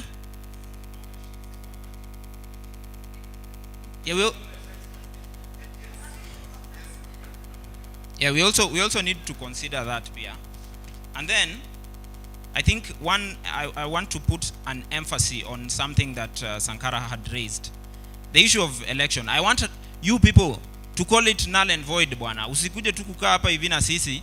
We are complaining about the issue, and then you are just sitting here listening to us without doing any action or making any efforts to nullify that election, because many people here are part and parcel of that CFA, sindio, but are not involved or are not included, and they were not even informed that that election was going to happen, you see.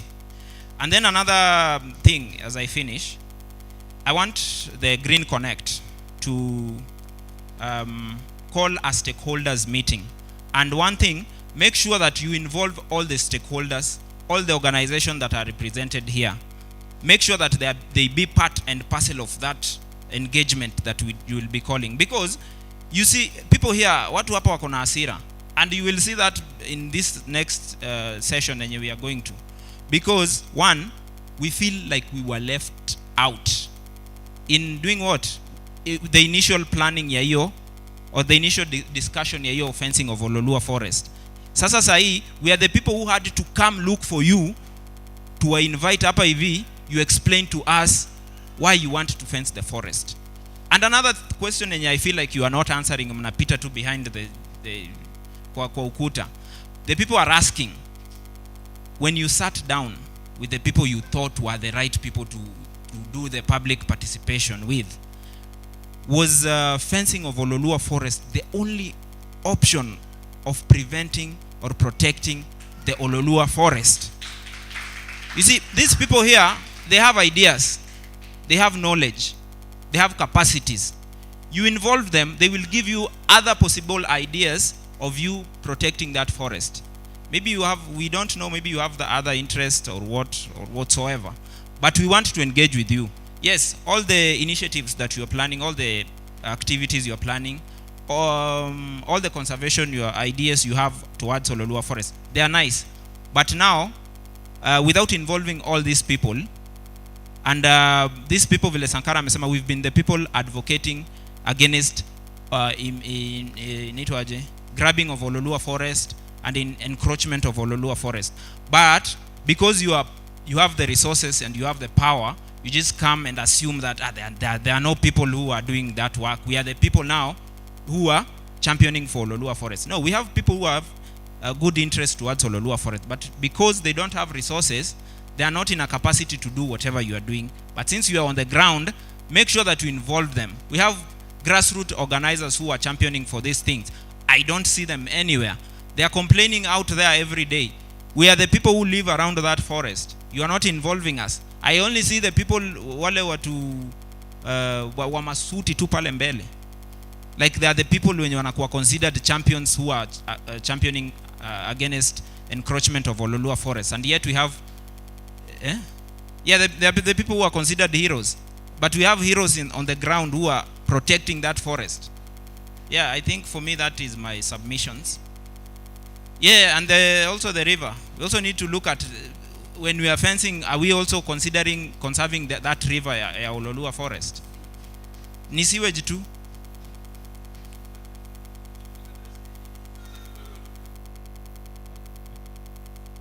Then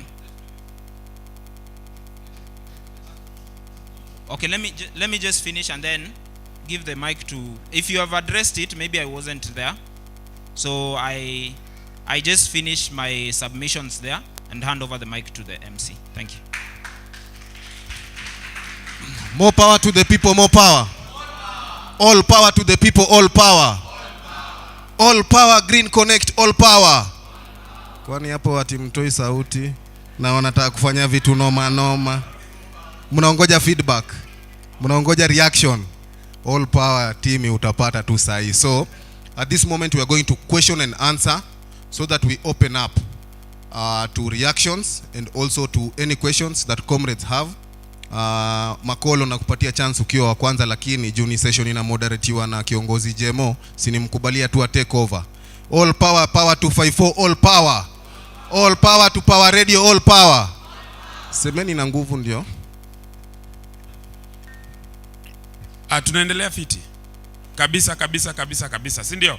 Aya, sasa nafikiri many issues have been raised by watu tofauti, which is very key. And I think somebody has mentioned public participation is very key to us as citizens of Kenya. Si Kajiado peke yake.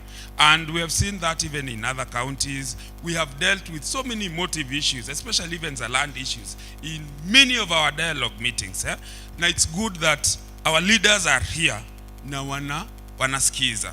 Unaona? So I think at this particular point, ningetaka tafadhali, in the interest of time, and I told you we are live in Power Radio. Na nafikiri kuna kamera zingine zitatolewa at some point. Please, let's take some questions. Na tutachukua just few questions. I think many of your issues zimekuwa addressed na your leaders. True or false? Let's take some few questions. Tuchukue ngapi? Tusikizane. Tuchukue questions ngapi? About 5. Ni nyinyi 5, si ndio? 5 tafadhali. Na nitaongeza moja. Actually, sasa mimi nitamoderate. Alafu ndio tupatie viongozi wa answer hizo questions na tutawapatia timing. Sawa? Alafu tupatiane way forward. Concrete way forward. People said sometimes it's good to complain. Kwa sababu kucomplain ndio inaletanga solution. But every time complaining without solution, saa zingine inaletanga nini? Shida. Sawa. So, please, let us take 5 questions. Viongozi wa answer those questions. Now, those other issues which you have raised, and then we come up with concrete, like 3 or even 4 recommendations which we can follow up as community. Sio ni fiti? I will start with, kuna wamama walikuja hapo na watoto na wakasema their youth, ati mulisema ati sijui munaishi karibu na hiyo Ololua Forest, si ndio? Please, somebody to give them a mic. Kukuwe na mic ina rotate, please. Hiyo mic ingine iko wapi? Please. So that ukuwe tu direct kwa swali. Tuanze na hiyo ya kwanza, ya pili, please. Aya, ya pili hapo. Aya, ya tatu. And then ya 4 tumalizie na wewe. Sawa. Sio ni fiti? Just 5 questions. Na tafadhali unasimama, unauliza, usimame, uulize hiyo question very direct, please, Aya, just proceed. Iko on. Mike, please help her to set.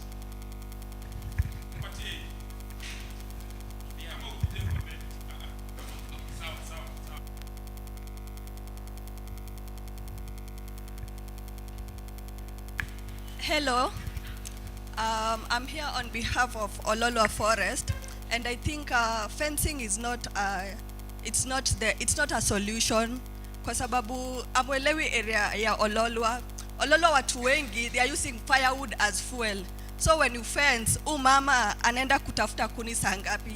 Secondly, people use it in medicinal uses. Like kuna time yenye watu wanagonjeka wanaenda huko kupata hizo mti, na wengi wana complain wanapata hizo mti zingine hata haziko.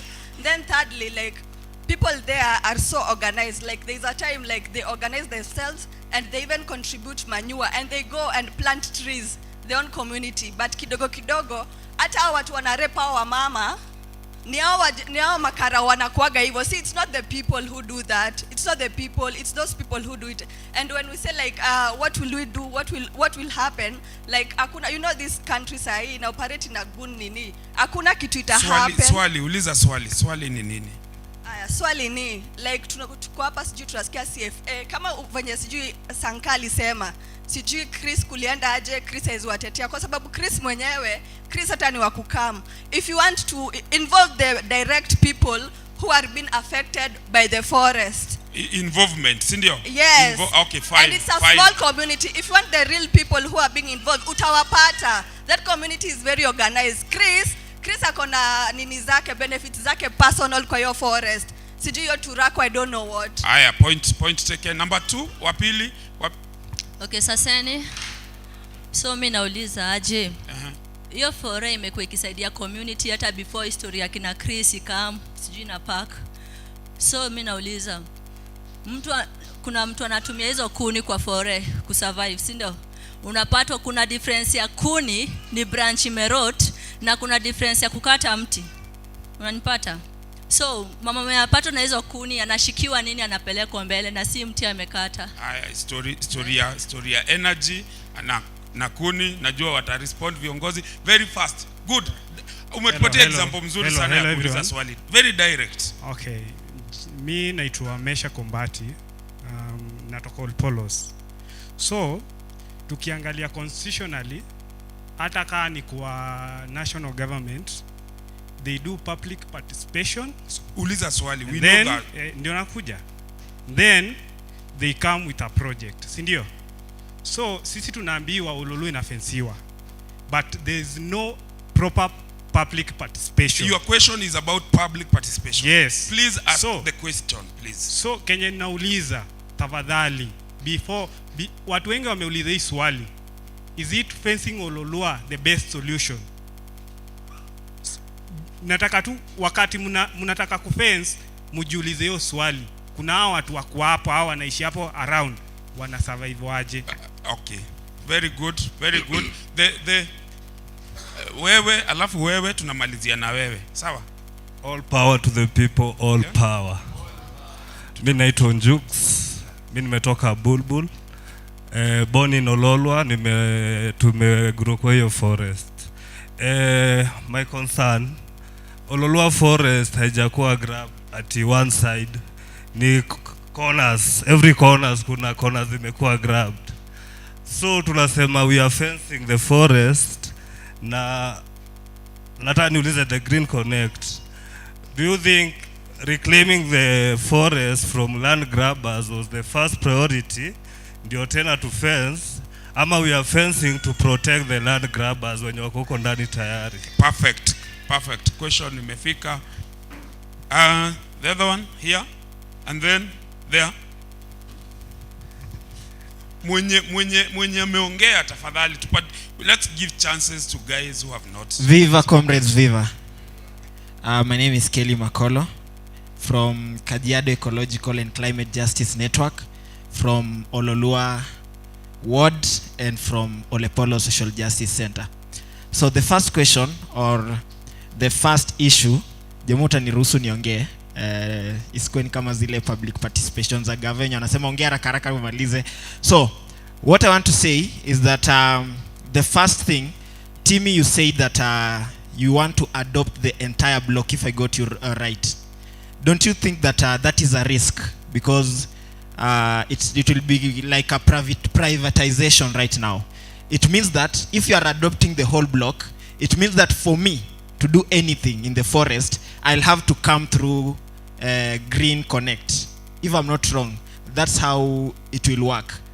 Two, are you putting yourself like now the umbrella body for all the other organizations that have been working in Ololua Forest? We've done almost, in 2024, we did almost 3 cleanups in Ololua, in the Kandisi, is it Kandisi River, that place. We did a lot of awareness about keeping the river clean and not polluting the river. So where are we putting all these other people?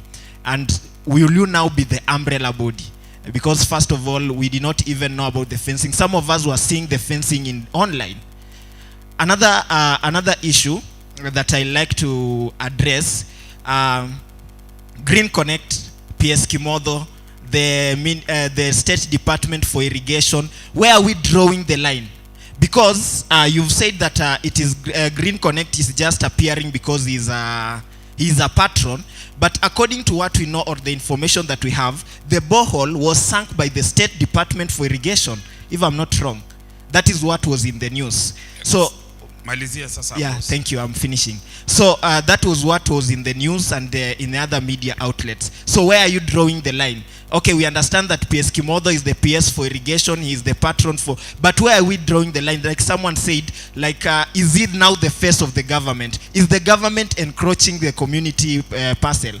That's my question. Perfect.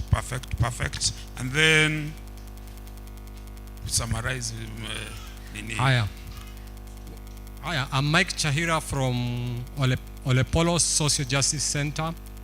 I'm a musician, and I've a concern about waste management in Olepolos.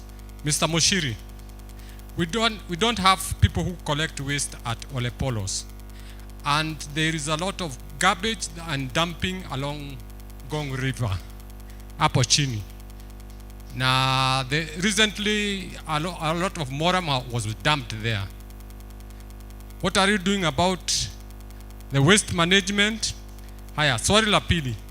About Olepolos borehole, there has been a lot of politics. It was dug in around 2017, if I'm not wrong, by Wanyoike, the MCA. Why hasn't it not been operational and the community is suffering, queuing very long lines? Talk about that. The drainage of our roads. Higher.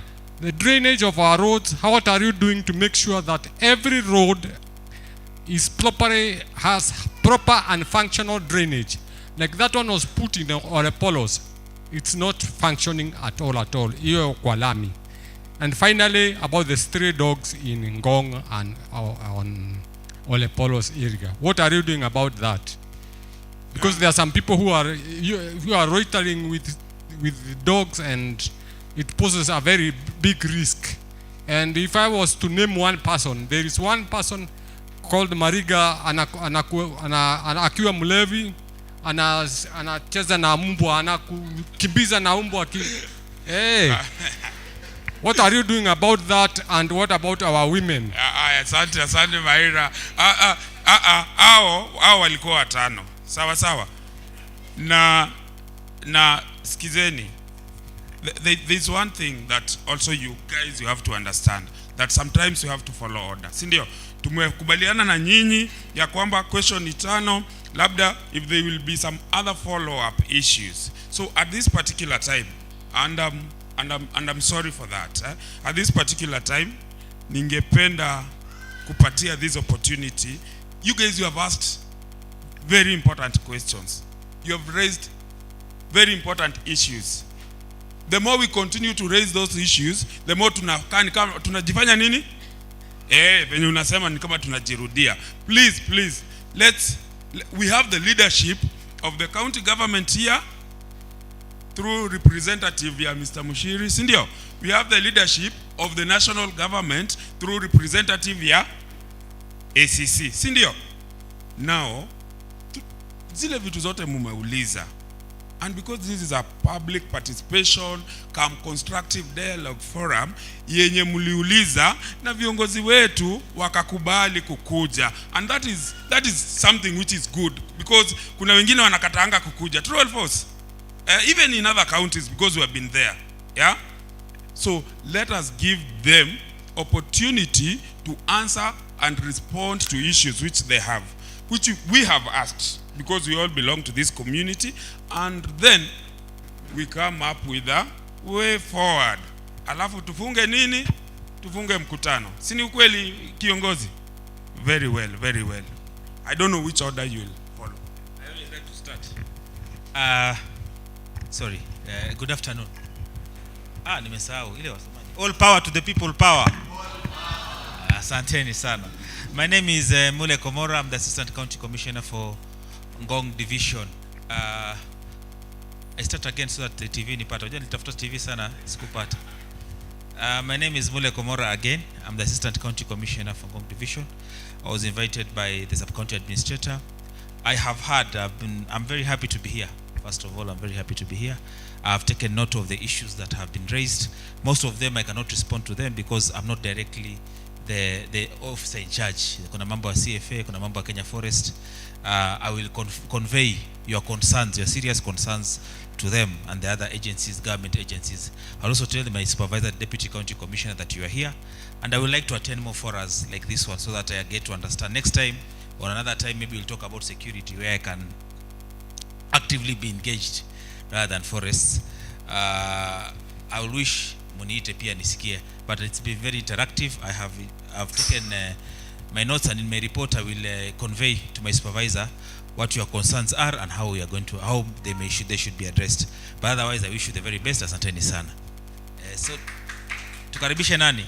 Timi atajibu ile maswali najibu, but Timi, I would wish that I've understood what these gentlemen and ladies are saying. They want to be included. They want to be part of the project. They want to be part of the fencing. They want to be part of the idea. They want to be part of the forest. They just want to inclusion and a little recognition. Maybe next time tukifanya an activity, let's list down the partners that are engaging with us, so that even if they don't speak, they get a little recognition, or they get to be allowed to put a banner, they get to be allowed to put a poster, they get to be engaged in the bigger group. Asanteni sana. Sini hiyo pia imezua hapa. Thank you very much. I was told you were here even yesterday. Chief Mbesha told me that there's an activity ongoing, but we are supporting you. We are supporting. We have heard everything you have said. I don't know about the fencing. I can't speak much, but I'm a proponent of the security factor because I have seen cases of people getting attacked in that forest. I saw there was a death in Ololua. I was hit by a brick. There's a lady that was raped not even a month ago. There's a car that was robbed iliachwa kwa hiyo msitu barabara kwenda msituni. So we have concerns on fencing that forest. As a security practitioner, it's a concern to me that in fact the issue of that lady was very bad because walishika mama na wazee watatu, wakachukua wazee wakawalaza chini na wakawafunga kamba kwa barabara tu, just huko Olkeri huko nyuma, and they went to the lady into the forest. So those people could wajitoe kwa kamba. By the time they found the lady, she was already raped. Na siku ati ni usiku, ilikuwa ni mchana. Reported time around 5:30 in the evening. So I have concerns over easy access or every access to the forest. I don't know because in any other organization, the community around the forest has specific rights towards that forest. Maybe they can go watoe kuni, wanaweza enda waomba, wanaweza enda fanya hivi na hivi na hivi, and it is allowed. I even saw it when I was at Dio in Namanga, that people used to go to the forest to pray for no cost, for no cost charged. Maybe on that issue, maybe the forester, if he is here, will be asked to. If you know me, why should I pay you to come pray every day? If you know me, why should I pay you to come pick firewood? That is a free resource that God has given. If you know me, why should I come pay you to go fetch water or shower? If I want to shower inside Diva Kandisi. So those are things we should look and expand on them. But on the security aspect, I will wish that we have designated ways of getting to that forest for us to be safe and for the forest to remain safe. Thank you very much.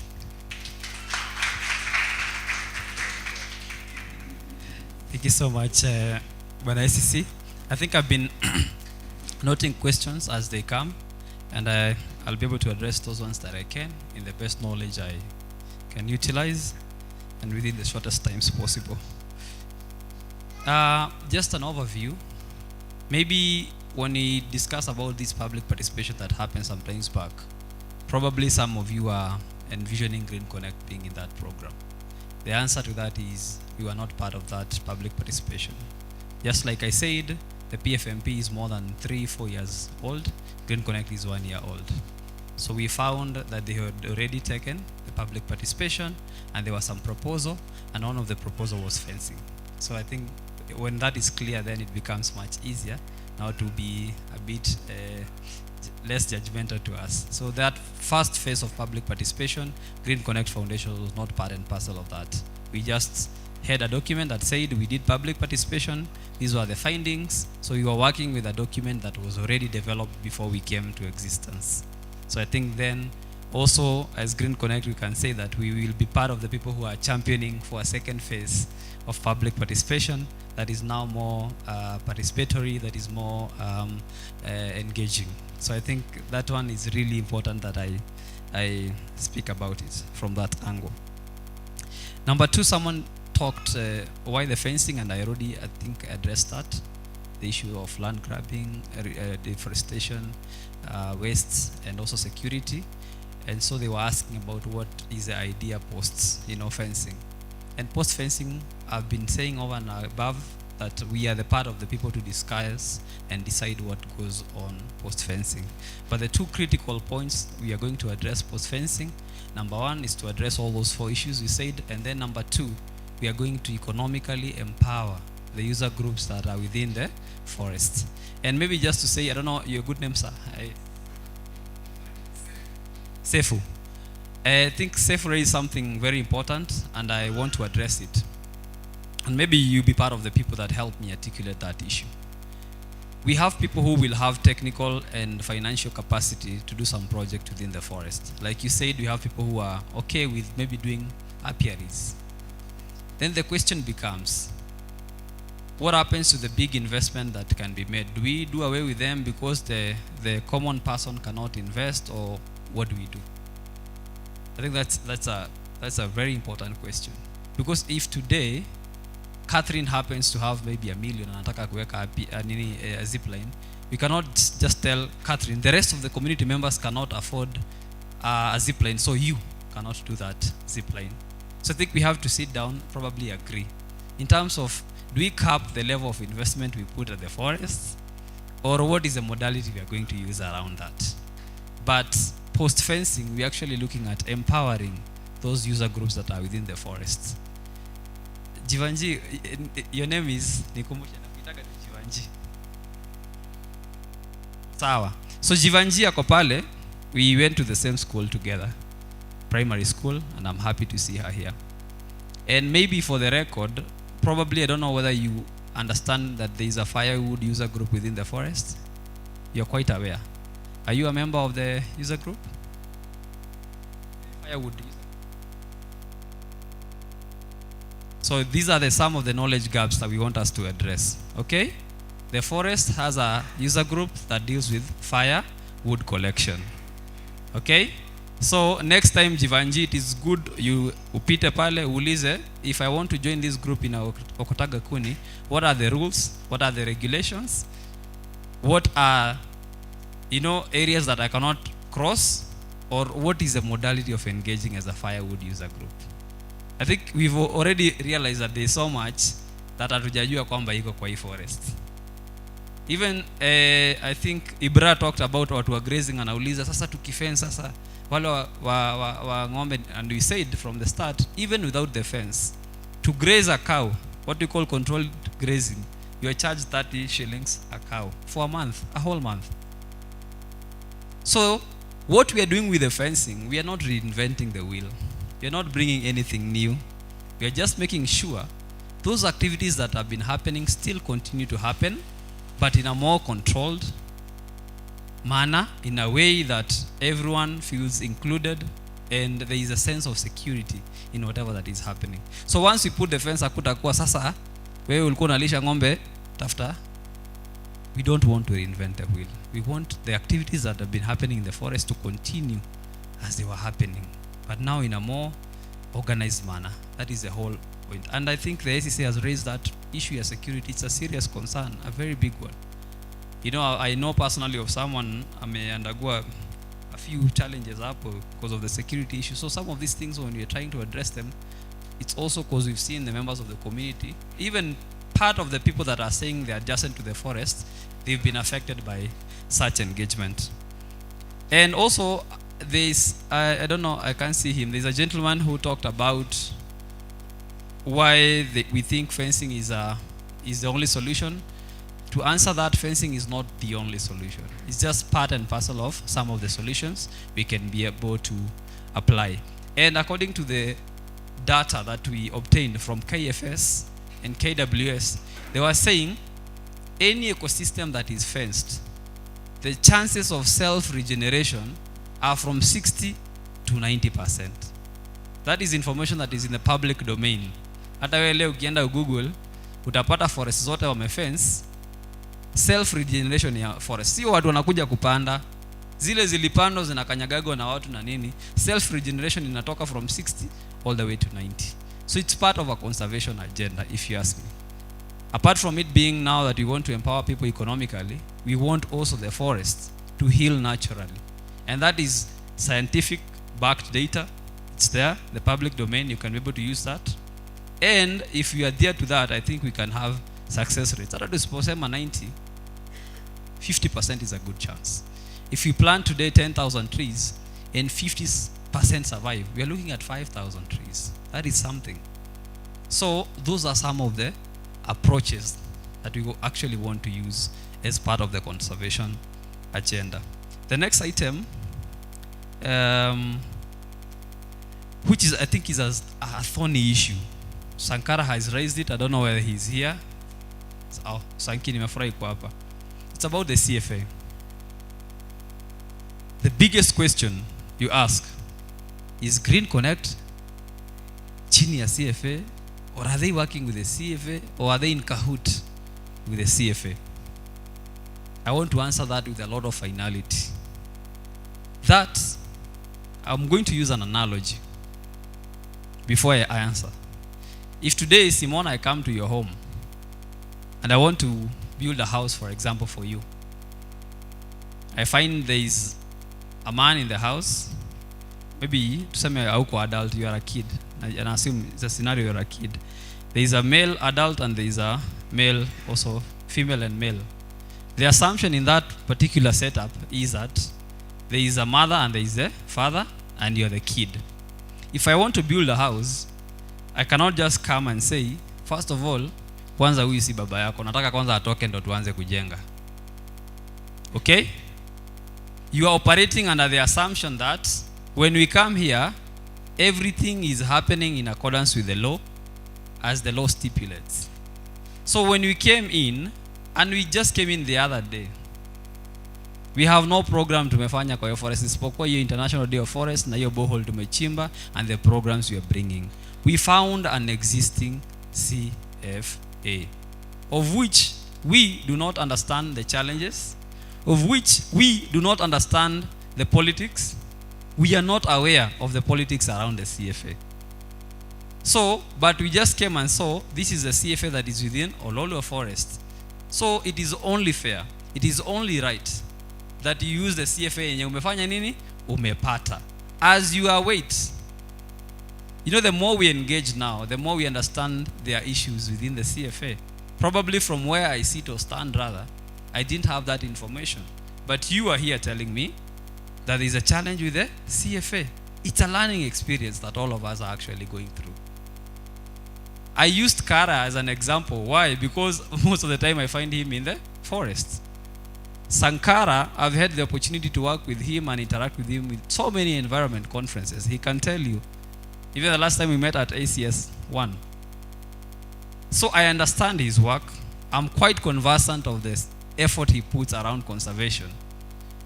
The background information about him being a representative, that is information I do not know. So when you're talking about the CFA, we have to be cognizant of a fact that there is a challenge that needs to be addressed around the CFA. That must be addressed, and that will. From where I sit, However, I cannot be able to address the issue of CFAs. And that is why I was hoping and praying that we are able to bring Chris along so that he can answer any queries around CFA. So from where I sit, I have no authority to discuss the CFA. But I know there is one that is existing. If there are challenges, we are going to iron out. If there are people wanafaa kutoka mbio, watatoka mbio. Kama kuna watu wanabaki, watabaki. But even if it's Sankara will come as CFA chair, we are going to work with Sankara. If it's Chris or whoever will remain, we are going to work with Chris. Because it's about harmony. We are not coming to do something new. We are not coming to elect new officials. That is tumekuja wewe toka we. Wale watakubaliana na CFA. That hawa ndo CFA. That is what we are going to actually work with. So Sankara, you can use your method to address that issue. We are going to organize a meeting with the CFAs. They'll be here, the management, whoever is in charge, the chairperson. They are going to tell us where is a challenge. Is it a leadership challenge? Is it a cartel challenge like you guys are saying? There's a group of people who are controlling it. We will address that issue to totality. And the administrator is here. I'm sure he will be able to convene that meeting together with Koskei. And even if you want us to escalate that issue at the top, we can be able to do that so that we find a concrete solution. So that we're able to know whoever is at the helm of power as a chairperson for CFA or members of the CFA, they're actually deserving to be there. So that is something we're actually working around the clock. And the PS, I think in the morning, Moremi had mentioned about that issue. So that issue here, Naijua. I don't know how, but he addressed about a few adjustments around the CFAs. So also there is an MOU that will be drafted that clearly says, if you want to join the CFA, what are the modalities? The representatives that are there, for how long do they serve? There are so many gray areas that needs to be addressed. And those are the things that you guys are bringing, and we need to actually look at them in the best way possible. So around the CFA, it will be done, it has to be done. And that we are working around it. Lastly,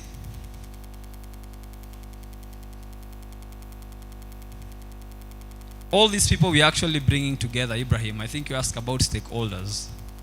You can be a stakeholder around what we are doing. And we are not here as Green Connect, as someone said, quote unquote, a big brother that says, you guys are going to do this or you're not supposed to do this. We are at a very good stage, critical stage of consultative dialogue. We want to hear what does Ibrahim have to say around management of this forest. What does Simona say?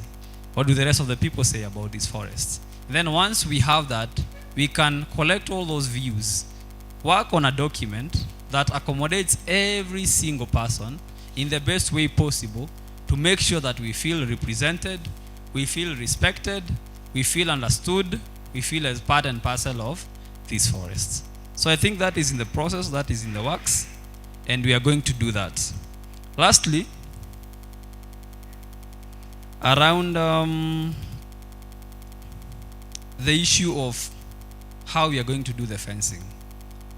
We engaged KFS the other day, and we wanted to borrow what they are doing at Kaptagat, because it's an ongoing project, it's bigger than ours. So we want to understand how did they go about it. In terms of, we raised that question with Moremi yesterday. We told KFS, yes, you are mandated to actually do that. But also sisi tuko na ability ya kuhire a private contractor akuje afanye hii kazi. But why don't we hire? Because we want it to be a collaborative effort. Because if you look at how KFS they are charging us in terms of the fencing, which someone of high authority will be able to discuss, and that's not me. The quote they are giving us is actually lower than a private contractor in terms of the costing. So we need to understand what modality are they using in terms of the manpower. We want at least 60% of the people that will do that work be from the local community. We are cognizant of that fact, and we are actually following that. Those are questions we raised, Moremi raised, and the PS also raised. So we want to make sure when that time comes, we have a very good framework that addresses everybody, that supports everybody, and we're able to have a win-win formula. Lastly, Someone said we have members of the community who initially were able to access the forest, but now there is a fencing and all that. I think when we bring all these stakeholders, we can come up with suggestions. But then again, let us not have suggestions that will open also now a different challenge. For example, if we say, what criteria will we use to know that you cannot be able to afford getting into the forest and I can be able to? You see, now when we have that engagement, it's very amorphous. There is no system. Because mimi nitakuja hiyo siku maybe nimevaa t-shirt nimeraruka niseme sina uwezo ya kuingia, naambia aje ingia. Mtu ako na suit na maybe hana pesa ataambia wewe li. So all these things are things we are going to iron out. We sit with stakeholders. KFS, they are our stakeholders. KWS, they are our stakeholders. NEMA, our stakeholders. Green Connect is an anchor body and all other stakeholders. We sit down, find a way to engage in a way that it's a win-win for everybody, so that we're able to sit in a constructive way, share out your thoughts, the technical team can share out their ideas, and then we can come to harmonize those ideas in a way that is accommodative to every single person that is around that network. But around stakeholder engagement, I want to give my assurance, and that of the principal secretary, that we are going also to do it before the actual fencing. It is in the works, and we are going to call, if all of you want to come, you can come. Kelly, mukuje, so that then we don't say kuna ingine ilivomiwa sisi hatukuambi. So this is me saying we are going to organize that, and we hope and pray that at least a majority of you come, so that now decisions, once they are made, we can be able to say human rights defenders are part and parcels of the decisions that we actually made.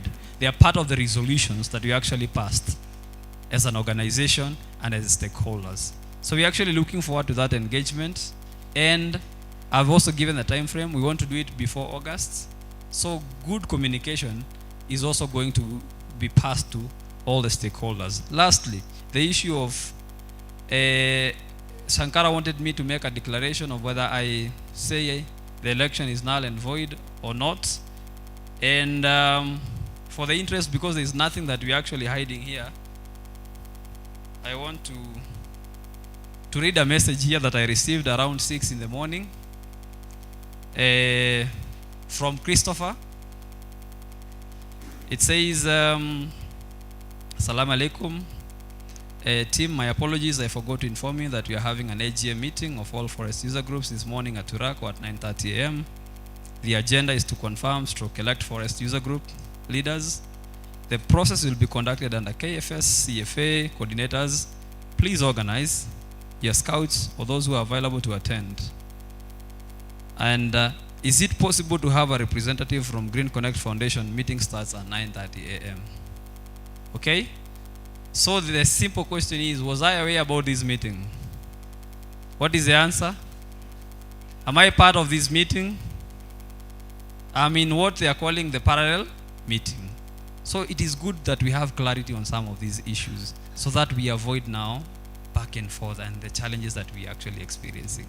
So if I attended this by mistake, the general assumption will be I had communication that there will be an election, and I'm part and parcel as GCF of that engagement. But here we are, I'm receiving a message at 6:30 a.m., but I still chose to come to this engagement because it is an engagement that I was informed days before. So when we are doing all these things, the bottom line is we have to be intentional about what we are doing and how we are actually doing it. So I think that is my submission. I don't know, I want to invite now the sub-county to also to make his remarks as we now conclude. Tupigie team makofi. Najua Sankara when he was here alisema kuna malalamishi kwangu.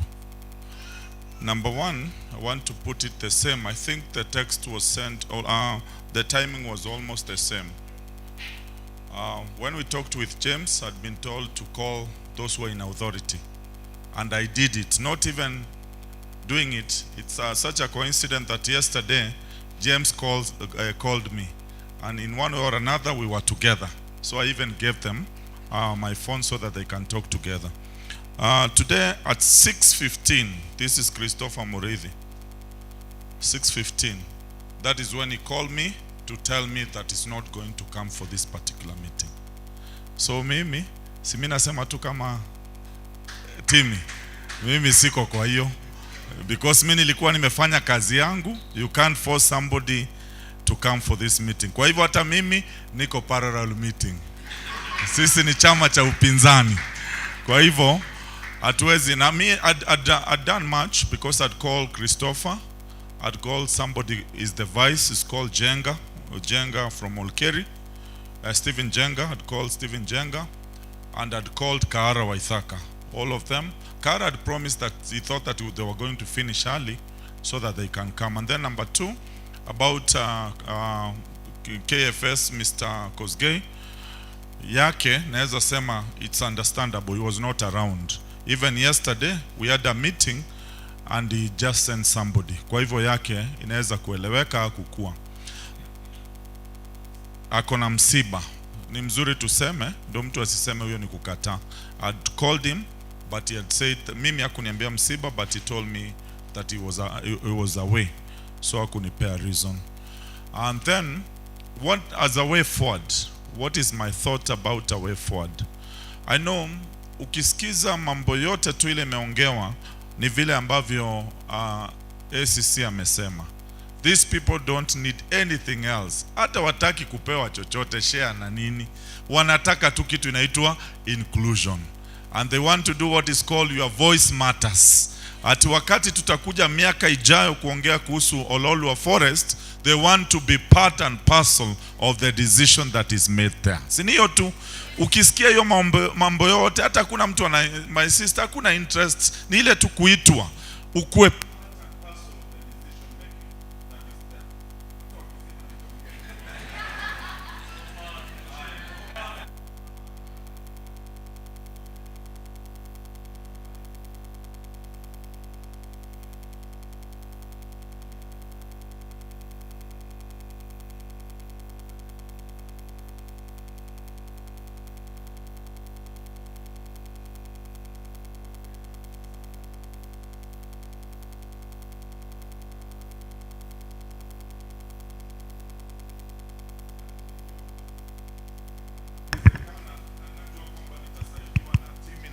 Brian, what we do, we'll talk with the PS, tutafute mkutano ambao tutakuwa naye kabla the major public participation. Sio itakuwa nzuri as a way forward kwamba to raise. Kwa nini nasema hivyo?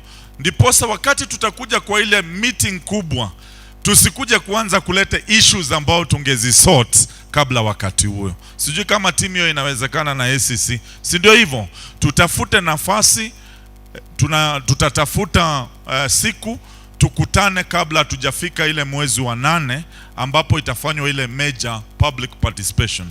Kwa sababu kwa ile major public participation unaweza kuta watu kama vile James alikuwa na control microphone. Ukute watu wamekuja 1000. Hatutakuwa na ile nafasi ya sisi kuweza kupeana maono yetu. Kwa hivyo ninaomba tutafute mkutano ambao haitakuwa ya watu wengine, ikuwe mkutano wa HRDs na Green Connect na viongozi ambao wametaja wanatakikana kuwa pale. Kwa nini? There are some of the things that even if we try as much as we can, hatuwezi kuanza kwa niaba yao. Mfano, mambo hizo mumeongea kuhusu CFS, mtu kama Kosgei ni anafaa kuwa hapo. Tuko na wale ambao ni chair wa CFS, hawa wenyewe wakuje waanze, kwa sababu mulisimama pale mwanzo na mkasema kama ni timi ajibu kwa niaba ya Green Connect, asijibu kwa niaba ya watu wengine.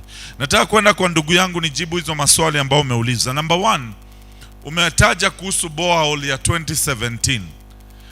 Siwezi jibu kitu ambayo nitadanganyana. It is me and you to sit down, unipe the financial year ambapo hiyo project ilikuwa, ndiposa niweze kufuatilia nijue ilikuwa mawapi. Kumbuka 2017 hata mheshimiwa kama mheshimiwa Gora hakukua. Siku hiyo ilikuwa siku ya mheshimiwa Kimemia. It's important for us to follow. Na vile umetaja, si hata mheshimiwa Kimemia, ilifanywa na mheshimiwa Wanyoike ambaye ni marehemu. Kwa hivyo hizo vitu kupitia, kama hatutaweza kufuata, hatutaweza kuwa na solution. Let's go to number 2, issue ya garbage collection. Sisi we are mandated, na ni kitu imepitishwa kwa assembly, atuchukuangi garbage ndani kwa mavyumba vya watu. Sisi kazi yetu ni kuchukua, Nyafu will tell you, kwa towns. Kama yeye tuko na mpango na yeye, we are mandated to pick garbages from towns only. Zile ambazo ziko kule ndani ni sisi tufanyie watu what is called civic education, tuambie the importance ya private garbage collectors, na hiyo ndio moja ambayo Sankara wanasukuma, to empower the private garbage collectors. Kwa hivyo hizo takataka ambazo watu wanatupa kule ndani, sisi watuchukui, tunachukua according to the law, na ni mzuri wenzangu wako hapa, tunachukua kwa towns. Kama leo wamechelewa kidogo, ilikuwa inabeba Bulbul, na ikamaliza Bulbul ikakuja Ngong na inaenda Matasia. Wednesday inabeba Kiserian, Monday inabeba Ongata Rongai, Friday inabeba Rongai upande wa chini, Thursday Ololua. Kwa hivyo we have that schedule, but sisi hatuingii kule ndani. Sawa sawa? No, we don't do centers, town, major towns peke yake. Sasa kama huku ni Bulbul na Veti, hizo sehemu major highways hatuingizangi, hata hakuna siku utaiona gari yetu imeingia ndani. So kile tunaweza fanya diposa tukabio, wakati ambapo tuko na mikutano kama ni ya chief ama wengine, we can be introduce garbage collectors, na ninafurahi sana hiyo kitu ambayo Sankara anafuatia, inaweza saidia sana. Wakati garbage collectors wanakuja pamoja, tukienda tunawa introduce kwa maboma za watu, diposa waweze kufanya vile. Umeongea kuhusu drainage ya Ole Polos, tucomment saa zingine tuambie asanti. Ukifika hapa junction ya kuteremka Ole Polos kuteremka, kulikuwa kumejaa.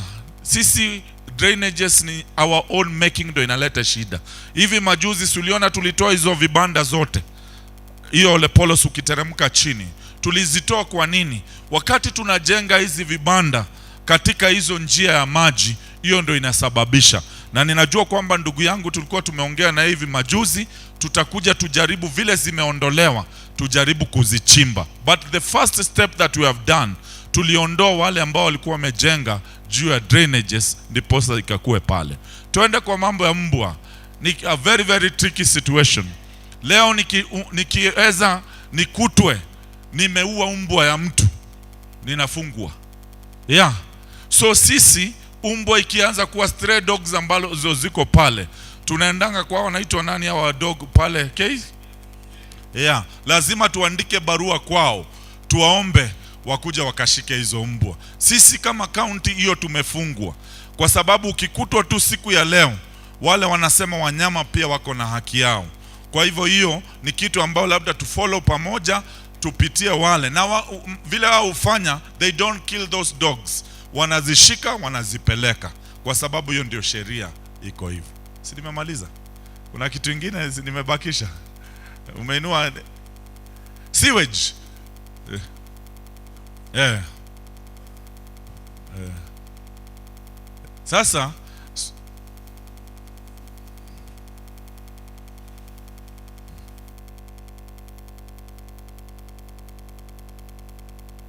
Sasa nikupe kitu moja, I will tell you for free. Kile tutaomba na tusukume usiku na mchana, we pray that sisi tutengenezewe sewer line.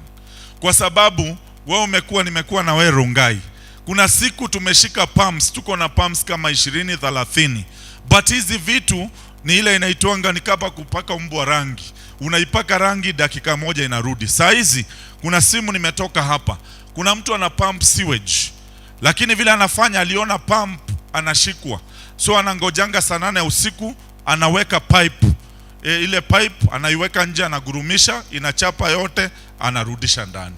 Nani atashikana saa 8 ya usiku? Si nitapigwa hata mimi. Kwa hivyo kitu moja tu is one of the calls that we are having, ni kwamba tunasukuma kupitia inaitwa Tanathi Water. Hiyo na unajua ilifanya visibility studies ya kuangalia vile sewer line iko. But pia ni vizuri niongeze kupitia Green Connect. Walikuwa wamesema, na nadhani inaenda sambamba na hiyo story ya takataka. There is something that they were thinking that we can do it locally, but siwezi sema kitu ambayo ijapitia public participation na vitu zingine. Simi nimalizie hapo, lakini ya mwisho tu kabisa, we really appreciate you, thank you so much for kazi nzuri ambayo mnafanya, na hatutachoka sisi, hatuogopangi mkutano yenu. Unajua saa zingine tunaitwa mkutano, watu wengine wanatuambia hiyo ni ile ya HRD. Sisi tutakuja paka mchoke, paka mkose vitu ya kusema, sawa sawa. And that's why we talked na kina ACC na wengine, kwa sababu when we dialogue together we come up with solution. So as a promise that I want to put today, ni kwamba tutatafuta mkutano hiyo as soon as possible, tuweze kuwa na mkutano kupitia PS na ofisi yake na wale ambao wakuweza kukuja leo, ndiposa tukaweze iron out those issues. Mungu awabariki na asanteni sana. Asante sana. That's a good way forward. Sindio? Comrades, sinivyo? That's a good way forward.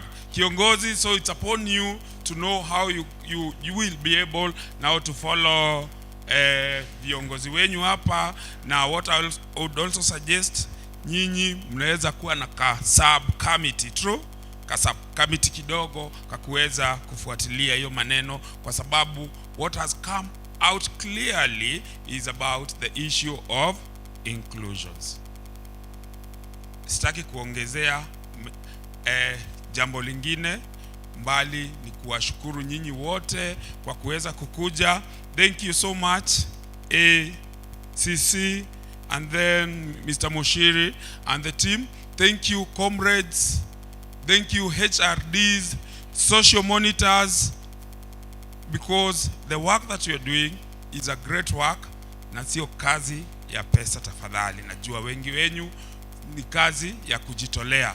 Let's see the positive changes happening within our community.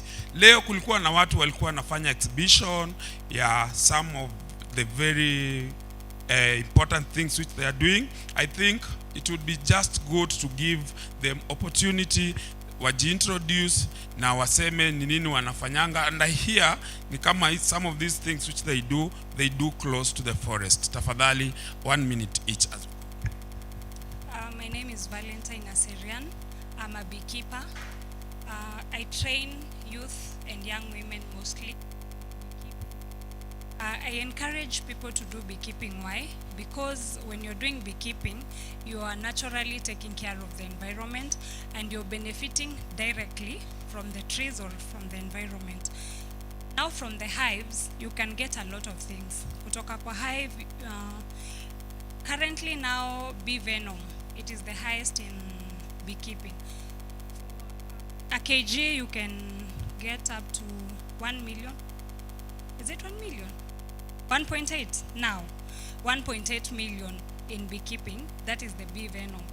But I'm not yet there. I'll get there very soon. Honey, the name Lekuruki, it's where I'm practicing beekeeping. I told you I'm a beekeeper. I harvest it myself. I do everything myself. So then you get propolis. Now propolis, it's a natural immunity booster. It's an antibiotic. Alafu inasaidia na all the respiratory problems. When you're na asthma, bronchitis, yote, propolis will help you. Propolis inatoka from the hive. For beekeepers, or if you have ever interacted with the hive, propolis is the black substance that the bees collect from the trees, ile gum. Nani ashaienda kwa mti akaona gum? You've seen the gum, and most of you I think mumekula mkiwa wadogo. The gums, that gum ndio inatumika kuseal all the broken places. Bees are very clever. They seal it so that they can feel the warmth. So that is what we call propolis. From the hive also, we have the candles. This candle is mosquito repellent, and I've made it from the beeswax. Munajua honeycombs. Ile most of them watu wanatupa. You don't throw it away. You get what?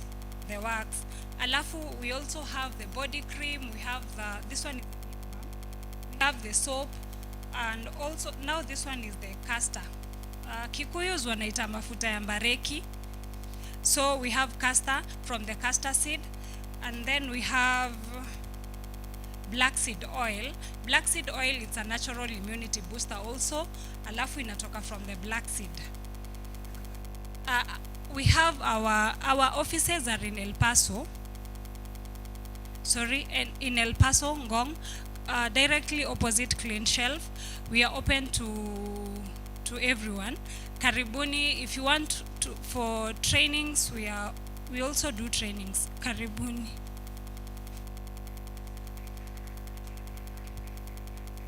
Hi everyone. I'm Felista Nyambura. I am an actress from Pillars of Art Production. We are a traveling theatre group based in Kaiserian, Matasia, Ngong, and Rongai. And Munyiri has been a big part of us, a very big part of us, and we forever be thankful. Also, we do acting, arts, drawing. We have all kinds of art in our production, and yeah, that is all.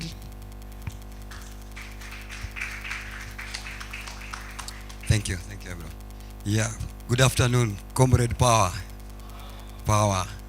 Yeah, ladies and gentlemen, all protocols observed, distinguished guests, I greet you this afternoon. So with me, my name goes Wakabu Muraba is my name, and with me here is Kevin, and the other one is Patrick. We come from we are a group of art, recycling art, upcycling. We are based here at Karen, right in the heart, in the center, the heart of Karen Shopping Center. So for me here, first I feel privileged to be in front of this platform, and I also extend my great thanks to Sankara also for having been part of the invitee to also come to talk about environment, because our deep concern is the destruction in the environment and the climate change, and also part of climate change action. We've been participating too much to see how we can come in to give the solution, or rather be part of solution rather than part of the problem. So like I would say, it's a little bit education. What we have here in front of us, it's part of our, just a part of our display that all come from the authenticities. They are handmade from collection and all what is disposed and assumed like waste. So we have a taste of artistically to bring life back what is presumed dead. So we give it life. Yeah, and so my thinking in this method is that we have brought a solution, because I believe, and I strongly believe, that first we have to ask ourselves, what is art? Art is big. Artistically, God first is our art, and we are all artists. So art brings the solution to the environment. How? And it's so powerful, potential. The impact is whatever we have been disposing of, and whatever we are defiling the environment, let me use that word, if you may allow me, is what we are able to bring back and present them, repurpose, not just repurposing, and also make them like decor. So we bring them back live through, like here we have a planter, we have mobiles, the decors, we have from also glass bottles that we also able to convert through the process and make them either for consuming or any other purpose. Here we have the drinkers for birds. So we also serving nature. We are serving birds through also art. So I think if all we could embody each other and form the art to be the key solution to the environment, I think we would have at least come close to reducing and mitigating climate change. Yeah, but from that, and I drop the mic. Thank you. Asante sana, great people. Wow.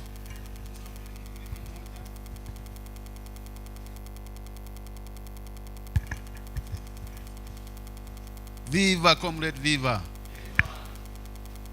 Nimekuja na hizi mbegu juu mimi ni mkulima. Hizi ni indigenous seeds zenye tunajaribu kuzimaintain juu zinaisha. Hii inaitwa biochar, pia ni way of preserving seeds before we plant, and also a fertilizer when it grows organically. Ni makaa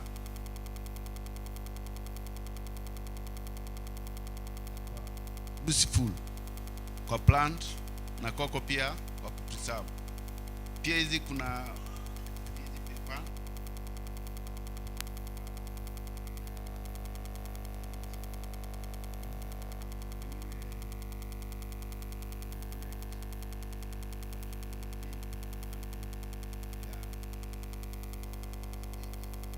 paper, ndio at least tukuwe na paper yenye tunaweza panda nayo plant na dissolve kwa plant kwa soil.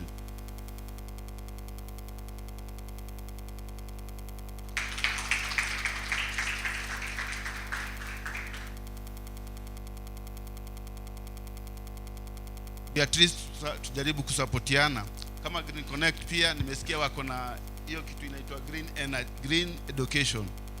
Nauliza ndugu yangu Timi, kabla hiyo Connect wakuje, sisi tumekuwa na club inaitwa KFC, tumekuwa pia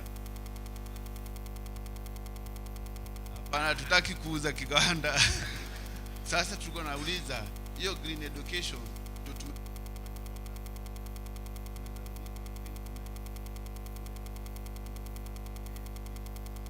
at least tufanye kazi pamoja juu sisi hiyo kitu mko nayo nini?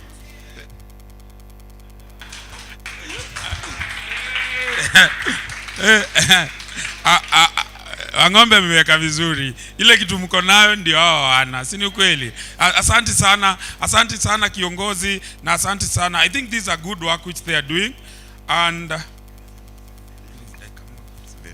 okay, sorry, something I forgot to let everyone know. Maybe this will be a very, I would say, very automatic demonstration of before the incoming government came with the bottom-up idea. I think we were ahead of them by designing a practical.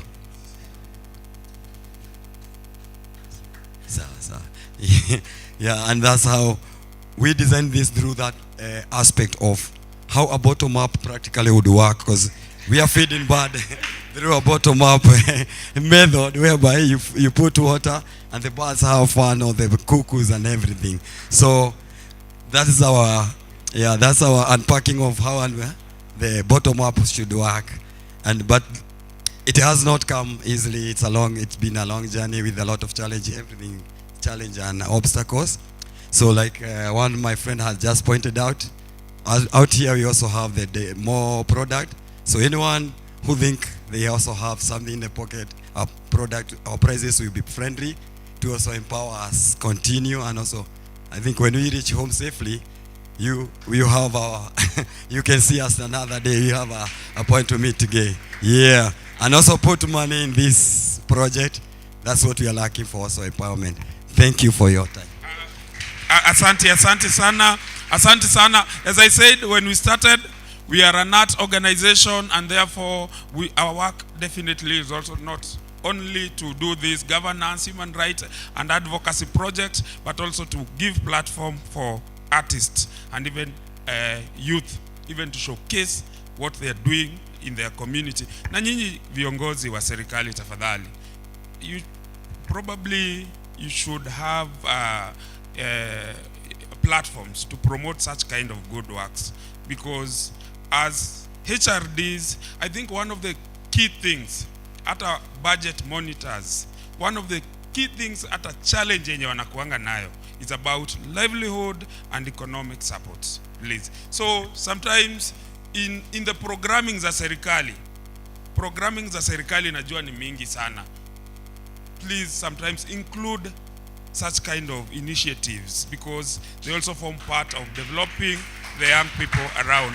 As CSOs, si tunajaribu from our end kidogo, lakini we can just do this. But I know the government has a lot of resources and it can do a lot. So asanteni sana. tumeshukuru sana, tumekuwa na way forward mzuri kiongozi, viongozi wote wa social justice forums, alafu pia wale ambao walikuja from other areas. We don't take you for granted, and thank you for being part of this, and I think it has been very, very, very fruitful.